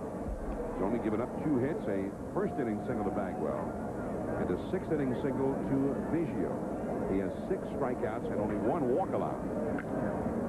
Ground ball foul on the third base side. We'll see these Cardinals again next Sunday night in much different surroundings. It won't be as cold. We'll go from the gateway to the west to the jewel of the Pacific. We'll be in Aloha Stadium in Honolulu. 2-1 the count to Bagwell. You go to Hawaii a lot, right? Yeah. Well, you know, where there's a parade or something out there. I go over every once in a while. Yeah. But until now, no Major League Baseball teams have ever gone there during the regular season. You've been over to there when they had the Winter League. I've been there to a couple of games when they had the Hawaiian Winter League. I've been trying to get a job broadcasting those games. Fastball that Biggio gets a chance to hit, but he fouls it, he gets a piece of the catcher, and then he gets a piece of the umpire. Man, I hope Ed Rapawano's all right. That staggered him. Strike 3 call. That's a great pitch there by Bennis. They've been out over the plate, and then they set up inside. Now watch where the catcher sets up. It's a fastball in, and you have to go inside on Bagwell to keep him honest. You see, set up inside, the ball just catches the inside corner. You see Bagwell thinks it's inside, and he takes strike 3. Good pitch there from Bennis. There's Tom McCraw, the hitting instructor for the Astros, right alongside Bagwell down there. Tonight, his guys have not been able to do much with Alan Bennis. And as you mentioned at the very outset of the telecast, Joe, they've seen Alan Bennis like this for periods of time. Right. But he has not often put it all together. But tonight, what an impressive performance when they are asking him to be the stopper, to be the big man. And remember, John, like you said earlier, he won 13 games last year, his rookie year, so you expect him to improve and to become more consistent. And I think this is the guy that they've been looking for all that time. 13 wins last year, and in his wins he pitched well. Otherwise, he got, really lit up. Unlike in a bunch of those other starts, he pitched well and they just didn't score. He got knocked around. I think their record in games he started was 14 and 18. 2-2 the count. Of course, his brother Andy, his bigger brother, his older brother, became the ace of the staff after a real slow start. He ended up winning 18 games for them. They really miss him right now. So Allen trying to take up the slack for his family and his ball club. Well, there he did it again. Inside corner. Strike 3 call. There's Andy, his brother, trying to stay warm. But excellent pitching here in the 7th inning by Bennis. Now watch him. He's set up right on the inside corner. There it is, right there. And Luis Gonzalez, like Bagwell, takes it for strike 3 call. And you see that fastball, not really a cutter, just a good fastball on the inside corner. 8 strikeouts for Bennis. We're in the 7th. Here's Derek Bell. And Derek was doing this yesterday. Often where he just decided before the pitch was even thrown that he was going to take it. And look at that batting average. There's a lot of things he's thinking about doing a little differently right now. Look out. Almost hit him. 1 ball, 1 strike. Bell has fouled the first and flied to right in this game. John, I can understand hitters taking pitches, but I think you should stand in there, take the pitch, and watch it all the way in so that you're gauging something, so that you're seeing something. Just deciding and stepping out of the batter's box is like starting the at-bat all over again. Yeah, what if it ends up being a fat one? Maybe that's the one pitch you get to hit. But I still, even if you're going to take it, I think you should just watch it all the way into the catcher's mitt.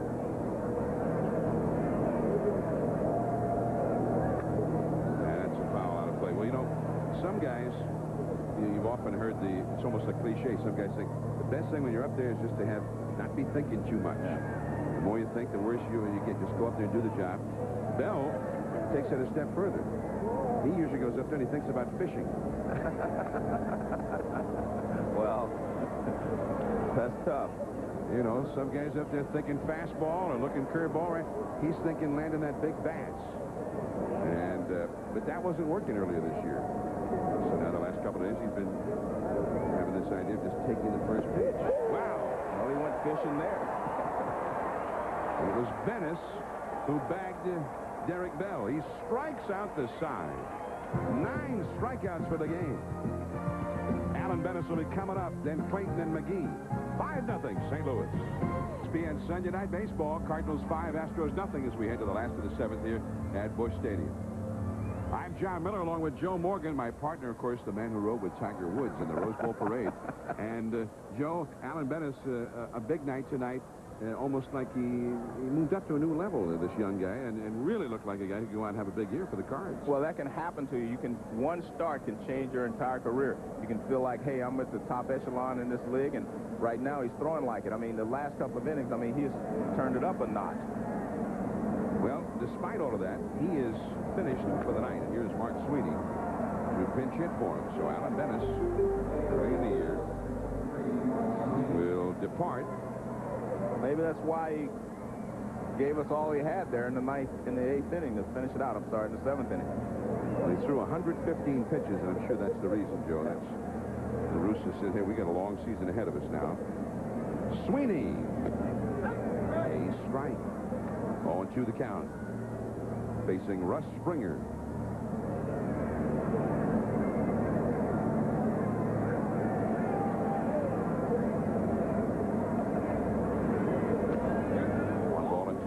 Now. Cardinal bullpen activity. So we will see a new pitcher when the Astros come to bat in the 8th inning. And that's a ball. 2-2 to Sweeney. Alan Bennis, talking with Dave Duncan, his pitching coach there, retired 16 of the last 17. 7 innings, only 2 hits given up, 9 strikeouts, and 1 walk. Just what the Cardinals needed, too. That's foul tipped into the glove. Strike 3. So Sweeney is gone. That's 4 strikeouts for Springer already. Everybody he's retired, he has struck out. Now we go to the top of the order for Royce Clayton. There's Batchelor in the Cardinal bullpen. So we'll see him. Apparently we'll see him in the 8th inning. Springer has faced 6 batters since he came into the game. Royce Clayton standing in against him. And nobody has put the ball in play against him yet. He's struck out 4 guys and he's walked 2 guys. And yet he's given up a run, which was really a run just stolen from him by Ron Gant. And that's a ball. 2-0. Remember a point you made last year during the postseason, Joe, when you were working with... Well, I don't remember who you were working with. I just know it wasn't me. It wasn't even my network. All right. And I wasn't even watching it. Somebody told me about your comment.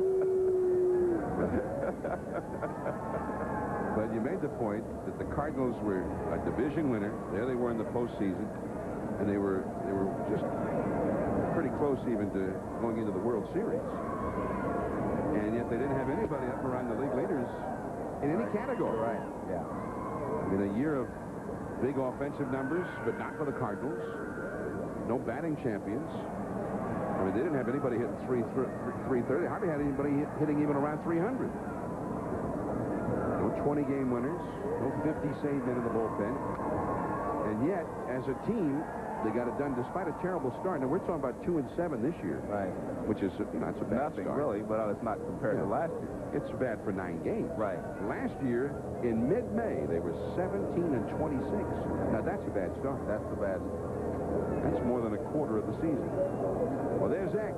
Practicing to support that ball out of his finger and his thumb. Like Practicing that little slider, yeah. a little squirt.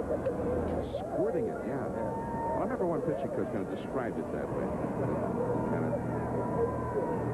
squirted the ball out there. Now, you see how the Cardinals started last year. Now, who would have thought that they would have been one win away come October, knocking off Atlanta and going to the World Series? They had a great rest of the season, though. The best record in the majors after May 19th. But I think La Russa, Giacotti, the general manager of the Cardinals, the thing they're concerned with right now is this monster road trip coming up to Miami, Honolulu, and Los Angeles. Before they get all their guys back, they just don't want to be 8 or 9 games out already. They feel confident with all of their players that they will be fine. But you don't want to have too big of a hole to climb out of. 3-2 the count. I mean, look at the Cubs. All they've played so far are the 2 clubs that may be the best in the National League, the Braves and, as you see, Brian Jordan, the Braves and the Marlins put it to them, and they're 0-10. Now, that's just 10 days into the season, and they've already got a big hole to climb out of. Well, that's true, but you have to play these teams anyway, though, John, over the course of the year. I know what you mean. It's tough to play the 2 best teams, or possibly the 2 best teams in the National League back-to-back for that many ball games. But, I mean, you've got to feel like that you're supposed to win a couple of those ball games, you know, if you're the Cubs. I mean, they had a chance to win today's ball game. They've had a chance to win a couple of ball games. They just have not been able to do it so far. Down on strikes goes Royce Clayton, and he is 0 for 4. That's the 5th strikeout for Springer. He's been impressive. Coming up now Tuesday night, please join us, 7:30 Eastern. It'll be the Dodgers and the Mets in a game that is dedicated to the memory of Jackie Robinson. 50 years ago, he became the first African-American to play Major League Baseball, first allowed to play. Join us as we pay tribute to the legendary Jackie Robinson, Tuesday from Shea Stadium, right here on ESPN. Willie McGee, ball 1. He is 0 for 3. 5-0, St. Louis leading Houston in the last of the 7th inning. We hope Ryan Sandberg's going to be all right. He got hit right in the side of the head by a foul ball today while he was sitting in the dugout.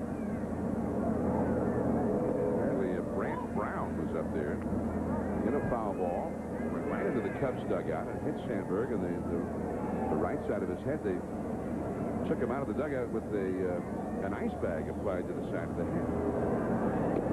He's also been struggling, too, along with the Cubs, and they need him if they're going to come out of this. So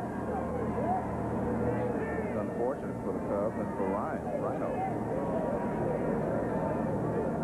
2-1 the count, and a foul. 2 balls, 2 strikes. Well, Ryan McRae's been struggling, and just about all of them have been struggling. I saw Sean Dunston at one point was 3 for 31.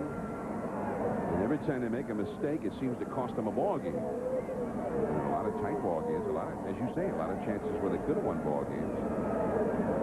They tied the National League record that was set by Atlanta back in '88. Down on strikes is Willie McGee, and Springer again strikes out the side. 6 strikeouts in 2 innings. Bobby Abreu coming up. It's 5-0 Cardinals. ESPN Sunday Night Baseball. Cardinals 5, Astros nothing. We go to the 8th inning now. Alan Bennett. Quite a night. Well, he wanted to finish it up. He did so in the good fashion. Fastball in. to Bagwell. Fastball into Luis Gonzalez and a big curveball to Derek Bell. And he strikes out the side in his last inning. Yeah, the big curveball for the big finish. Yeah. 9 strikeouts in 7 innings for Alan Bettis, younger brother of Andy. There's Rich Batchelor on the pitch now. And we haven't seen this guy much, but he certainly came to St. Louis in a big trade because it was Lee Smith that the Cardinals sent to the Yankees to get this guy back in August of 1993. And he has a pretty good splitter, so see how he uses it. Richard Anthony Batchelor facing Bob Abreu. Batchelor from South Carolina. Abreu from South America. A couple of guys from the South. 0-1 the count to Abreu, who has walked and struck out.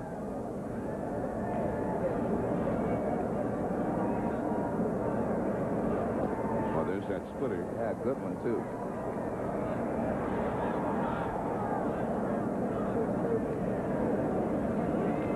Bobby Abreu got his first major league hit last September against the Mets' Bobby Jones. And then he went into a 4-game hitting streak. I mean, he couldn't have had much longer because then the season ended. Bobby Abreu with the ball club from the very beginning this year. And that's a ball. Abreu hit 285 at Tucson last year. The year before that, he hit 304 at Tucson. He's made his way through the Astros farm system since they signed him back in 1990. Abreu, only 23 years of age. 1 ball, 2 strikes. Wow. That is the 10th strikeout by Cardinals pitching.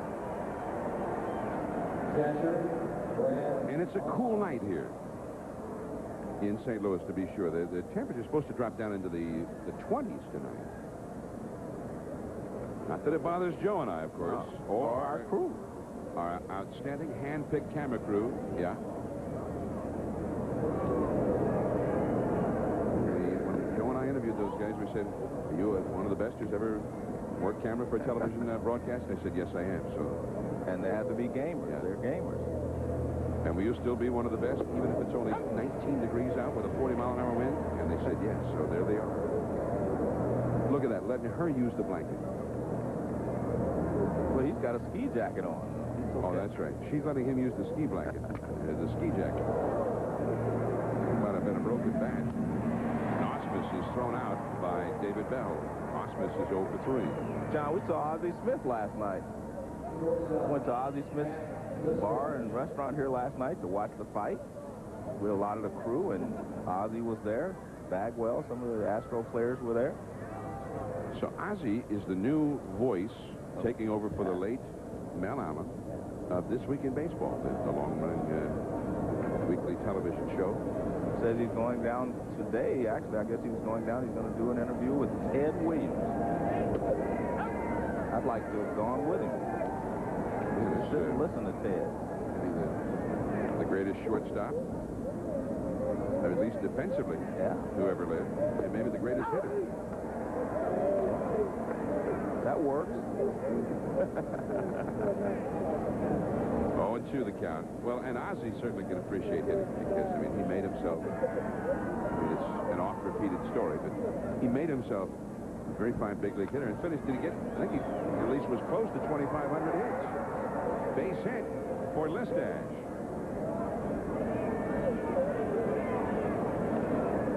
Two down. And we'll get a pinch hitter now. Coming up now, the NHL season ending tonight. And on Wednesday, the NHL playoffs, the Stanley Cup playoffs begin. It will be the St. Louis Blues and the Detroit Red Wings at 7:30 Eastern, 6:30 Central. And then at 10:30 on ESPN, that's on ESPN2. Then at 10:30 on ESPN, the Phoenix Coyotes and the Anaheim Mighty Ducks. Slap shots, kick save and a beauty. Rink wide pass. Skates across the blue line. I used to do hockey.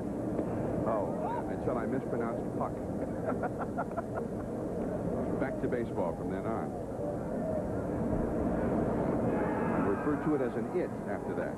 It's very, very important to any young hockey broadcaster. Call it an it. Rich Batchelor in relief of Alan Bennis facing the pinch hitter Thomas Howard, the veteran. We're in the 8th inning. 5-0 for the Cardinals. John, you asked whether Ozzie Smith had 2,500 hits. Our baseball expert, Peter Pasquarelli, says he had 2,460. So 40 short. Yeah, he's close. Guess whose birthday it is today? Our baseball expert's wife today, Elizabeth. It's Elizabeth's birthday today. Elizabeth Pasquarelli? Yeah, it's her birthday today. See, now you said baseball expert, and I knew exactly who you were talking You're about. right. You mean the wife of the great columnist from Baseball Weekly? Yeah. Our baseball expert. Peter Pasquarelli. Although he never gives me inside info, only you. I guess that's what makes him shows that he's an expert. Yeah. Why waste his time talking to me? 2-0 the count to Howard. That's great, though, because Peter gives us all the inside info. You're right. Yeah. And he always spends his weekends with us instead of Elizabeth. You're right. And even on our birthday. Which means he's a baseball expert, but maybe not that smart. Well, that's ball forward to Thomas Howard. 2 on, 2 out, and here's Craig Biggio. Tony La Russa. And I'm sure Tony taking nothing for granted because nothing has come easy for the Cardinals so far this year. Although, I mean, we come to town tonight with the idea of, let's get a look at these Cardinals, see what exactly the problem is. And they look just like they looked most of last year. They look great. But La Russa's on the phone. Maybe it's X time. Tony, for a lot of years, has had that security blanket, hasn't he? I mean, gets to be late in the ball game, call that man. Call Eck. Baseball's version of calling 911. Got an emergency? We need Eck. 40, it's hard to imagine, 42 years old. The guy has already had 2 different careers in the big leagues as a top starter and now a great closer. The Astros with their first actual scoring opportunity as Biggio takes a strike. 1 ball, 1 strike. This is the first time in the game that they've had a man reach second base. It's the first time in the game that they've had 2 men on base at the same time. Such was the dominance of Alan Bennis tonight. Biggio can deliver a run with a base hit. There is Listash at second. Howard at first. They both run real well. Biggio has one of the Astros' 3 hits in the game. He's singled back in the 6th inning. He's also struck out and flied out. Batchelor, 30 years of age. That's down the left field line. Up against the wall. Listash scores. Howard will stop at third. A stand-up double for Biggio. And it is 5-1. Now Spires comes up, and amazingly, if he could manage to reach base, Jeff Bagwell would then come up as the possible tying run in this game. And now, yes, Eckersley will get up. Well, he gets the fastball up a little bit, and it's out over the plate. And Biggio attacks it. I mean, he rips this ball down the line. He hits it so hard, in fact, it bounces off the wall and bounces directly back to Gant, and they're able to hold the runner at third instead of him being able to score with 2 outs. So, I mean, he hit that ball hard, and that's what I said about Biggio. He's kind of underrated in a lot of ways, but he drives in runs. He just does a lot of good things on a baseball field. Dave Duncan out there with Mike DeFelice, the catcher, and the pitcher, Rich Batchelor. And there is Eckersley starting to loosen up in the bullpen. 3rd double of the year for Biggio, and only his 2nd RBI of the year. Duncan will head back. And I'm sure, Joe, that this year, as always, they'd prefer not to have to use Eck in this inning. Right. Now, Bill Spires becomes a key man for the Astros. I mean, down 5-0 into the 8th inning. And with 2 down and nobody on in the 8th inning. I mean, how could they possibly even ask for so much as getting Bagwell up there with a chance to tie the game with 1 swing of his bat? But if Spires can get aboard, they would get just that. That's a little bit low. 1 ball and strikes. Well, you mentioned Biggio, Joe, and he's got a little pop as Bagwell waits his turn, hoping to bat. He's on deck. The year before last, Biggio hit 22 home runs, in addition to getting his stolen bases and hitting 300. Biggio at second. Howard at third. On the outside. That was a good fastball from Bassler, and the ball really moved away from Spires. Now, La Russa is a little bit short-handed in his bullpen because he doesn't have another one of his old standbys, left-hander Rick Honeycutt. He's on the disabled list.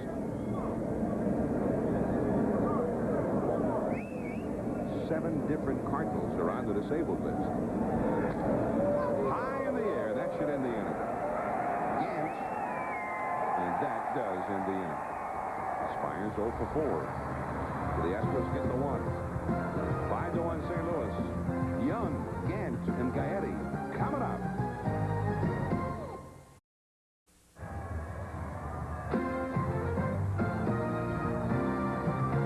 The ESPN Sunday Night Baseball Game of the Week is brought to you by the Home Depot, where low prices are just the beginning, and by No Touch, makers of the all-new Wet and Dry Protect and the original one-step tire care.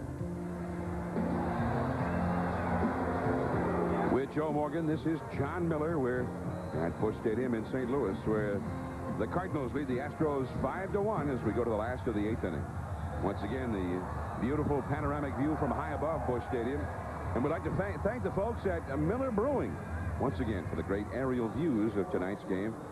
Those views are being provided by a unique television airplane called the Miller Eagle. The Eagle is the newest eye in the sky on sports television, being piloted by Mark Fulano. And thanks to them. And here is Jose Lima, former Detroit Tigers, now working out of the Astros bullpen, making his 5th appearance of the year, facing the numbers 3, 4, and 5 hitters for the Cardinals: Dimitri Young, Ron Gant, and Gary Gaetti. Young is 1 for 3. His one hit was a double in the 4th, and that started a 4-run rally. John, I gave you a couple of his 14 keys to hitting that he carries in his back pocket.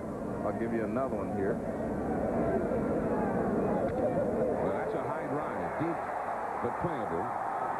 Gonzalez, and there is one away. Let me give you another one anyway. He said, I will observe the pitcher from the dugout and the on-deck circle, and I will always have an approach when I go to the plate to hit. So he's got a plan. Yeah, he's got a game plan. Well, that's interesting. Now, I mean, he just sat down and wrote this list. I'm Did sure he get it from somebody? I'm sure that he compiled this list from talking to a lot of his instructors in the minor leagues and the major leagues and other players, I'm sure. Are you impressed by that? Do you like that idea? Yes, I do. I like that idea because fundamentals are the keys to hitting, and if you're struggling, you can go back and look through these, and I'm sure one of those will strike a nerve for you and maybe get you back on track. Here's Ron Gant. He hit a double off the center field wall to drive in the first Cardinals run back in the 4th inning. And then he walked and then just stole a run in the 6th inning. That's foul out of play. 1 ball, 2 strikes. Well, you know, whenever you read about hitters who meet Ted Williams, right? I mean, he starts asking them questions about their approach. Yeah. What are you thinking? What do you do in this spot? How do you handle that? It's almost like he's trying to get inside their head, really, to find out what it is that they're thinking about, whether they had the strong approach or not. Well, there's no doubt that he would, you know, had a great mental approach to hitting. He thinks that's obviously just as important as the mechanical part of the swing. You have to know what the pitcher's going to do to you so you can make the adjustments. That is foul. 2-2. Well, Dimitri Young, they are real high on him here in St. Louis. I think he can end up being a big star, and maybe if everything goes well for him and he realizes all of that potential, then the Dodgers will not have a 6th consecutive Rookie of the Year. That is deep down the right field line and foul. And he showed a lot of strength on that one, did Ron Gant. That pitch is way up out of the strike zone. And he hit it over 300 feet right down the right field line.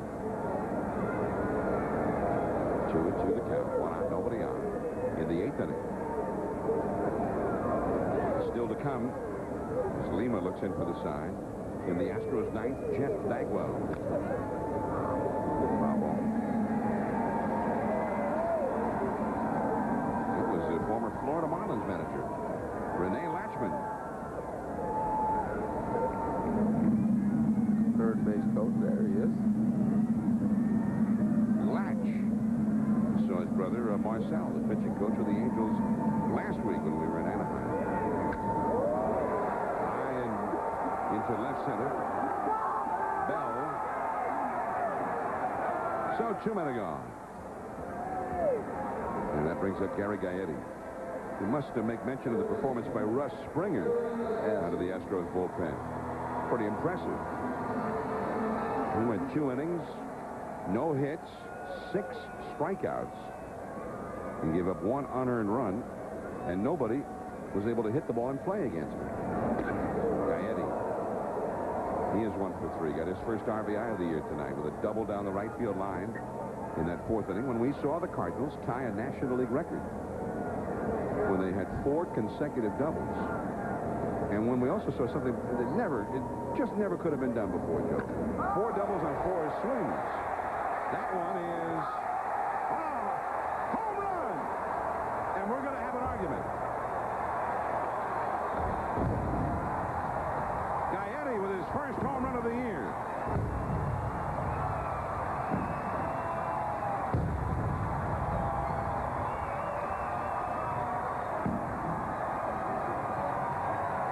Gonzalez, the left fielder, came in to question that call by Jerry Davis. But you'll see it for yourself here. Well, the ball starts to hook down the line.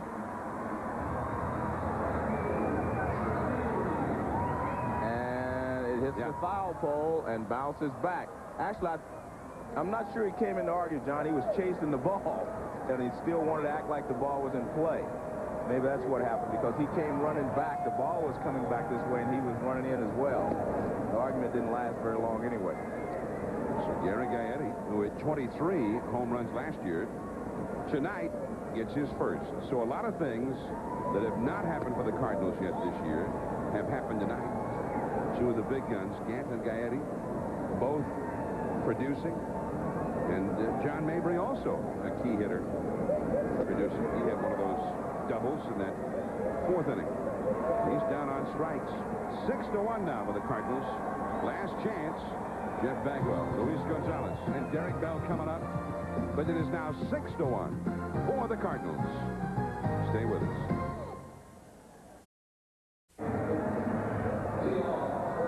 Cardinals 6, Astros 1. We go to the 9th inning here in St. Louis. And Jeff Bagwell will lead it off. This is the 3rd game of this series, but it is not the final game. They're going to play again here tomorrow. One more game in the series to go. If the Cardinals hang on to win this one, and they are leading 6-1, they will go up 2 games to 1 in the series. A chance to do a little damage here to one of their top rivals in the Central, which they did a great deal of damage to this ball club last year. One of Houston's biggest problems as they faded last September was that they just could not beat the Cardinals. And their biggest problem the year before, when they were chasing Cincinnati, they could not beat the Reds. They were 1-12 against Cincinnati and 2-11 against the Cardinals last year. You can't win if you can't beat the teams that you're fighting out. Yeah, 2-11, and you see, I mean, they just got pounded by the Cardinals. And they didn't hit. They scored fewer than 3 runs a game. It was just no contest. You got to hold your own when you face one of the top teams in your own division. Well, they've won 4 games already this year against the Cardinals and only 2 last year, so they're way ahead of the game. Well, you see, 95, it was the Reds who won the division, and they could only beat them 1 time. And in both circumstances, really, the difference in the standings was how poorly they did against the team who won it. Now, that was nearly an incredible play by David Bell. Bagwell's bat just shattered. The outer part of it almost nailed Batchelor, the pitcher. The ball did come right back at Batchelor. And then Bell picked up the deflection and made it close on Bagwell at first base.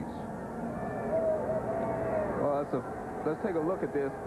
They've been coming in on Bagwell after his first at bat, and they just shattered this one. This is a fastball on the inside part of the plate, and it just shatters his bat. Now watch where the bat goes. The ball goes back towards Batchelor, and he knocks it down. Actually, the bat went to the left of the mound. And you see David Bell trying to make an off-balance throw and get him, but can't get enough on the throw, and Bagwell beats it out for a base hit. Meanwhile, they went out to attend to Batchelor. He seems to be okay. He'll continue. Meanwhile, the Cardinal bullpen gets busy again. Here is Luis Gonzalez. He has popped to first, flying to left, and he's been called out on strikes. 6-1, the Cardinals ahead.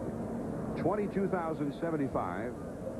The paid attendance for the game tonight, or tickets sold, we're told that 16,000 actually braving the cold weather to come out to Busch Stadium tonight. In the dirt, knocked down by DeFelice. Well, Joe, in this ball game, there have been more than 270 pitches thrown. You see John Frascatore in the bullpen. But the game really turned on 4 consecutive pitches out of all of those 270 plus. 4 consecutive pitches in the 4th inning. They were all hit for doubles. 1 ball, 1 strike to count. And Mike Hampton is sailing along. And Dimitri Young hit a double. The next pitch, Gant hit a double. The next pitch, Gaetti doubled. And the next pitch, Mabry doubled. David Bell, the second for 1. Clayton to first. Not in time. Clayton gave a little wizard action on that one. Yeah. Well, he knew Bagwell was coming in hard, and he had to get out of the way. Actually, you see Bell kind of waits on this ball a little bit. Gives him a good toss, though. Clayton can't get much on the throw as he's in the air. And Gonzalez runs well anyway. So now here is Derek Bell. 6-1 St. Louis in the top of the 9th inning.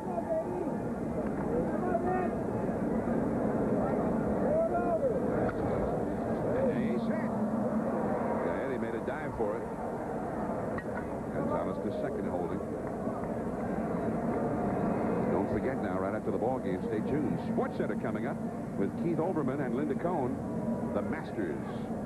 I hear Tiger Woods did fairly well in that. Yeah, I think so. I heard that he had the best 4 rounds in the history of the Masters. Yes. That's pretty good. I think he told me he was going to do that when we were riding that float. The complete story on Tiger Woods' historic Masters. Tiger Woods, close personal friend of Joe Morgan. Of course, the Jazz and the Lakers, and the complete Major League Baseball recap. A lot went on in baseball today and tonight. You'll have the complete picture on Sports Center coming up. The Giants won a doubleheader from the Mets today. And Mark Lewis, as Dave Duncan's out at the mound talking to Batchelor. Eckersley up in the bullpen. Mark Lewis, Joe, 2 weeks ago, had elbow surgery to remove a floating chip, a big bone chip that had locked his elbow. And the doctor said the operation was a success, but he'll be out 4 to 5 weeks. 2 weeks later, he played in New York and hit 2 home runs in his first game back. Man, pretty good story.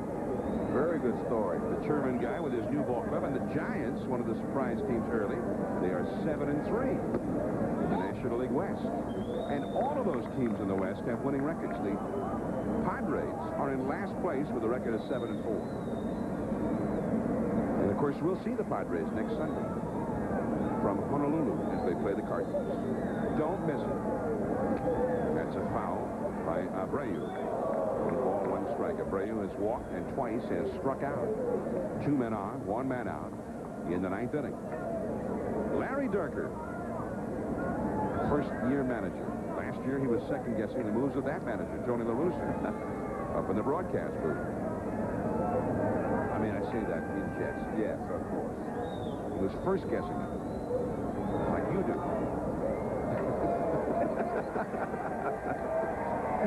Well, I mean, call it what you want. When he didn't walk Bell, you didn't comment on it then. You commented on it before Bell even came up. True. Now, that's first guessing. Yeah, okay. Whatever that means. I'm the one who does all the second guessing up here. 1 ball and 2 strikes. 2-2. There is Gonzalez at second base. He forced Bankwell, who had singled. And there's Bell at first, who singled to left. 2 men on with 1 man out. Richard Batchelor in relief of Alan Bennis. He's given up a run and 4 hits in 1 and a third innings. Not exactly what La Russa had in mind. Base hit for Abreu. Gonzalez is being sent home. The throw by Mabry. He's in there. A little bit offline by Mabry. Gonzalez with a rather inelegant-looking slide up there. I'm glad he's still able to get up under his own power. Bell stopped at second, and Abreu gets his first hit of the game. It is 6-2 now for the Cardinals. Well, if he gets the pitch up, and Abreu lines it to right field, and here's a throw to the plate by Dimitri Young. He's got a good arm, just a little bit offline, and Gonzalez able to slide in safely. And Luis, who taught you to slide like that? Here's Eckersley in the bullpen. This is now a save situation, by the way. Under the rules, the possible tying run has to either be at the plate or on deck. So now Eckersley can come on with a 4-run lead and get the next 2 batters out and get himself a save. But he's got to get those 2 men out. There's the rub. Osmus due up. Eckersley is coming in. Cardinals lead 6-2 over the Astros. It's not quite over yet. We'll be back. Sunday Night Baseball from St. Louis. Cardinals 6, Astros 2, but it's tenuous enough now that La Russa has handed the ball to his ace veteran closer, Dennis Eckersley. He hasn't had many chances to use Eck so far this year. They've only won 2 ball games. They haven't had the leads to protect so far early on. The 2 games where he has been used, he's been successful. There is Bell at second base, Abreu at first base, and the hitter is the right-handed batting Osmus. They have no left-handed hitters on the bench to use. The only left-handed hitter available at the beginning of the game was Thomas Howard, and he was used in the 8th inning by Dirk. So Osmus there to face Eckersley. Of course, when it's just the totally ideal situation for Eck, he'll face the right-handed hitters. Left-handers over the last couple of years have given him some problems. But he's still very difficult for a right-hander just to pick the ball up from. Osmus is 0 for 3. Runners going, and they easily get the double steal. Eckersley, I think, forgot that there were a couple of runners out there. True, I guess, but he was concentrating on the hitter. He wasn't thinking about them stealing a base. And if the hitter has to take a pitch to go to 0-2 now, I mean, I'm not sure that. That'll keep the runners right there. Eckersley throws out Osmus.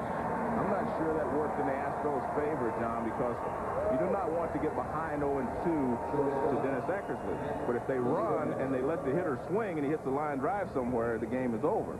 So it's not the advantage. We go back to what I said earlier, risk versus the reward. I mean, I don't know the big reward of stealing second and third if the hitter has to take another strike and go down 0-2 to Dennis Eckersley. Well, and you bring up a good point, too, because many's the time that fans or broadcasters will ask, gee, they're not even holding those runners. They're paying no attention. Why don't they just go? Well, if the guy hits that line drive, it's the double play, and you've lost any chance at that point. Listash, 1 for 3. He has scored the only run for the Astros. A base hit could make this much tighter. It is 6-2 right now. 2 men in scoring position. 1 ball, 1 strike. And of course, a couple of guys who used to face off in the American League. Eckersley and Listash, the former Athletic and the former Brewer, respectively. Bell at third, Abreu at second. And now the Astros have only 1 strike of life left to them on this night. Tomorrow night, It'll be Matt Morris, a very fine-looking rookie for the Cardinals, against Darryl Kyle, a very fine-looking veteran. If the Cardinals hold on here, they'll have a chance to make it 3 out of 4 over the Astros tomorrow, before they take on that monster road trip to Miami, Honolulu, and Los Angeles. 2 down, 2 on, the 1-2 pitch. Struck him out. The Cardinals have won it. Their 3rd win in the last 4 games after the 6-game losing streak. And tonight, Gant, Gaetti, and Mabry got their big bats going.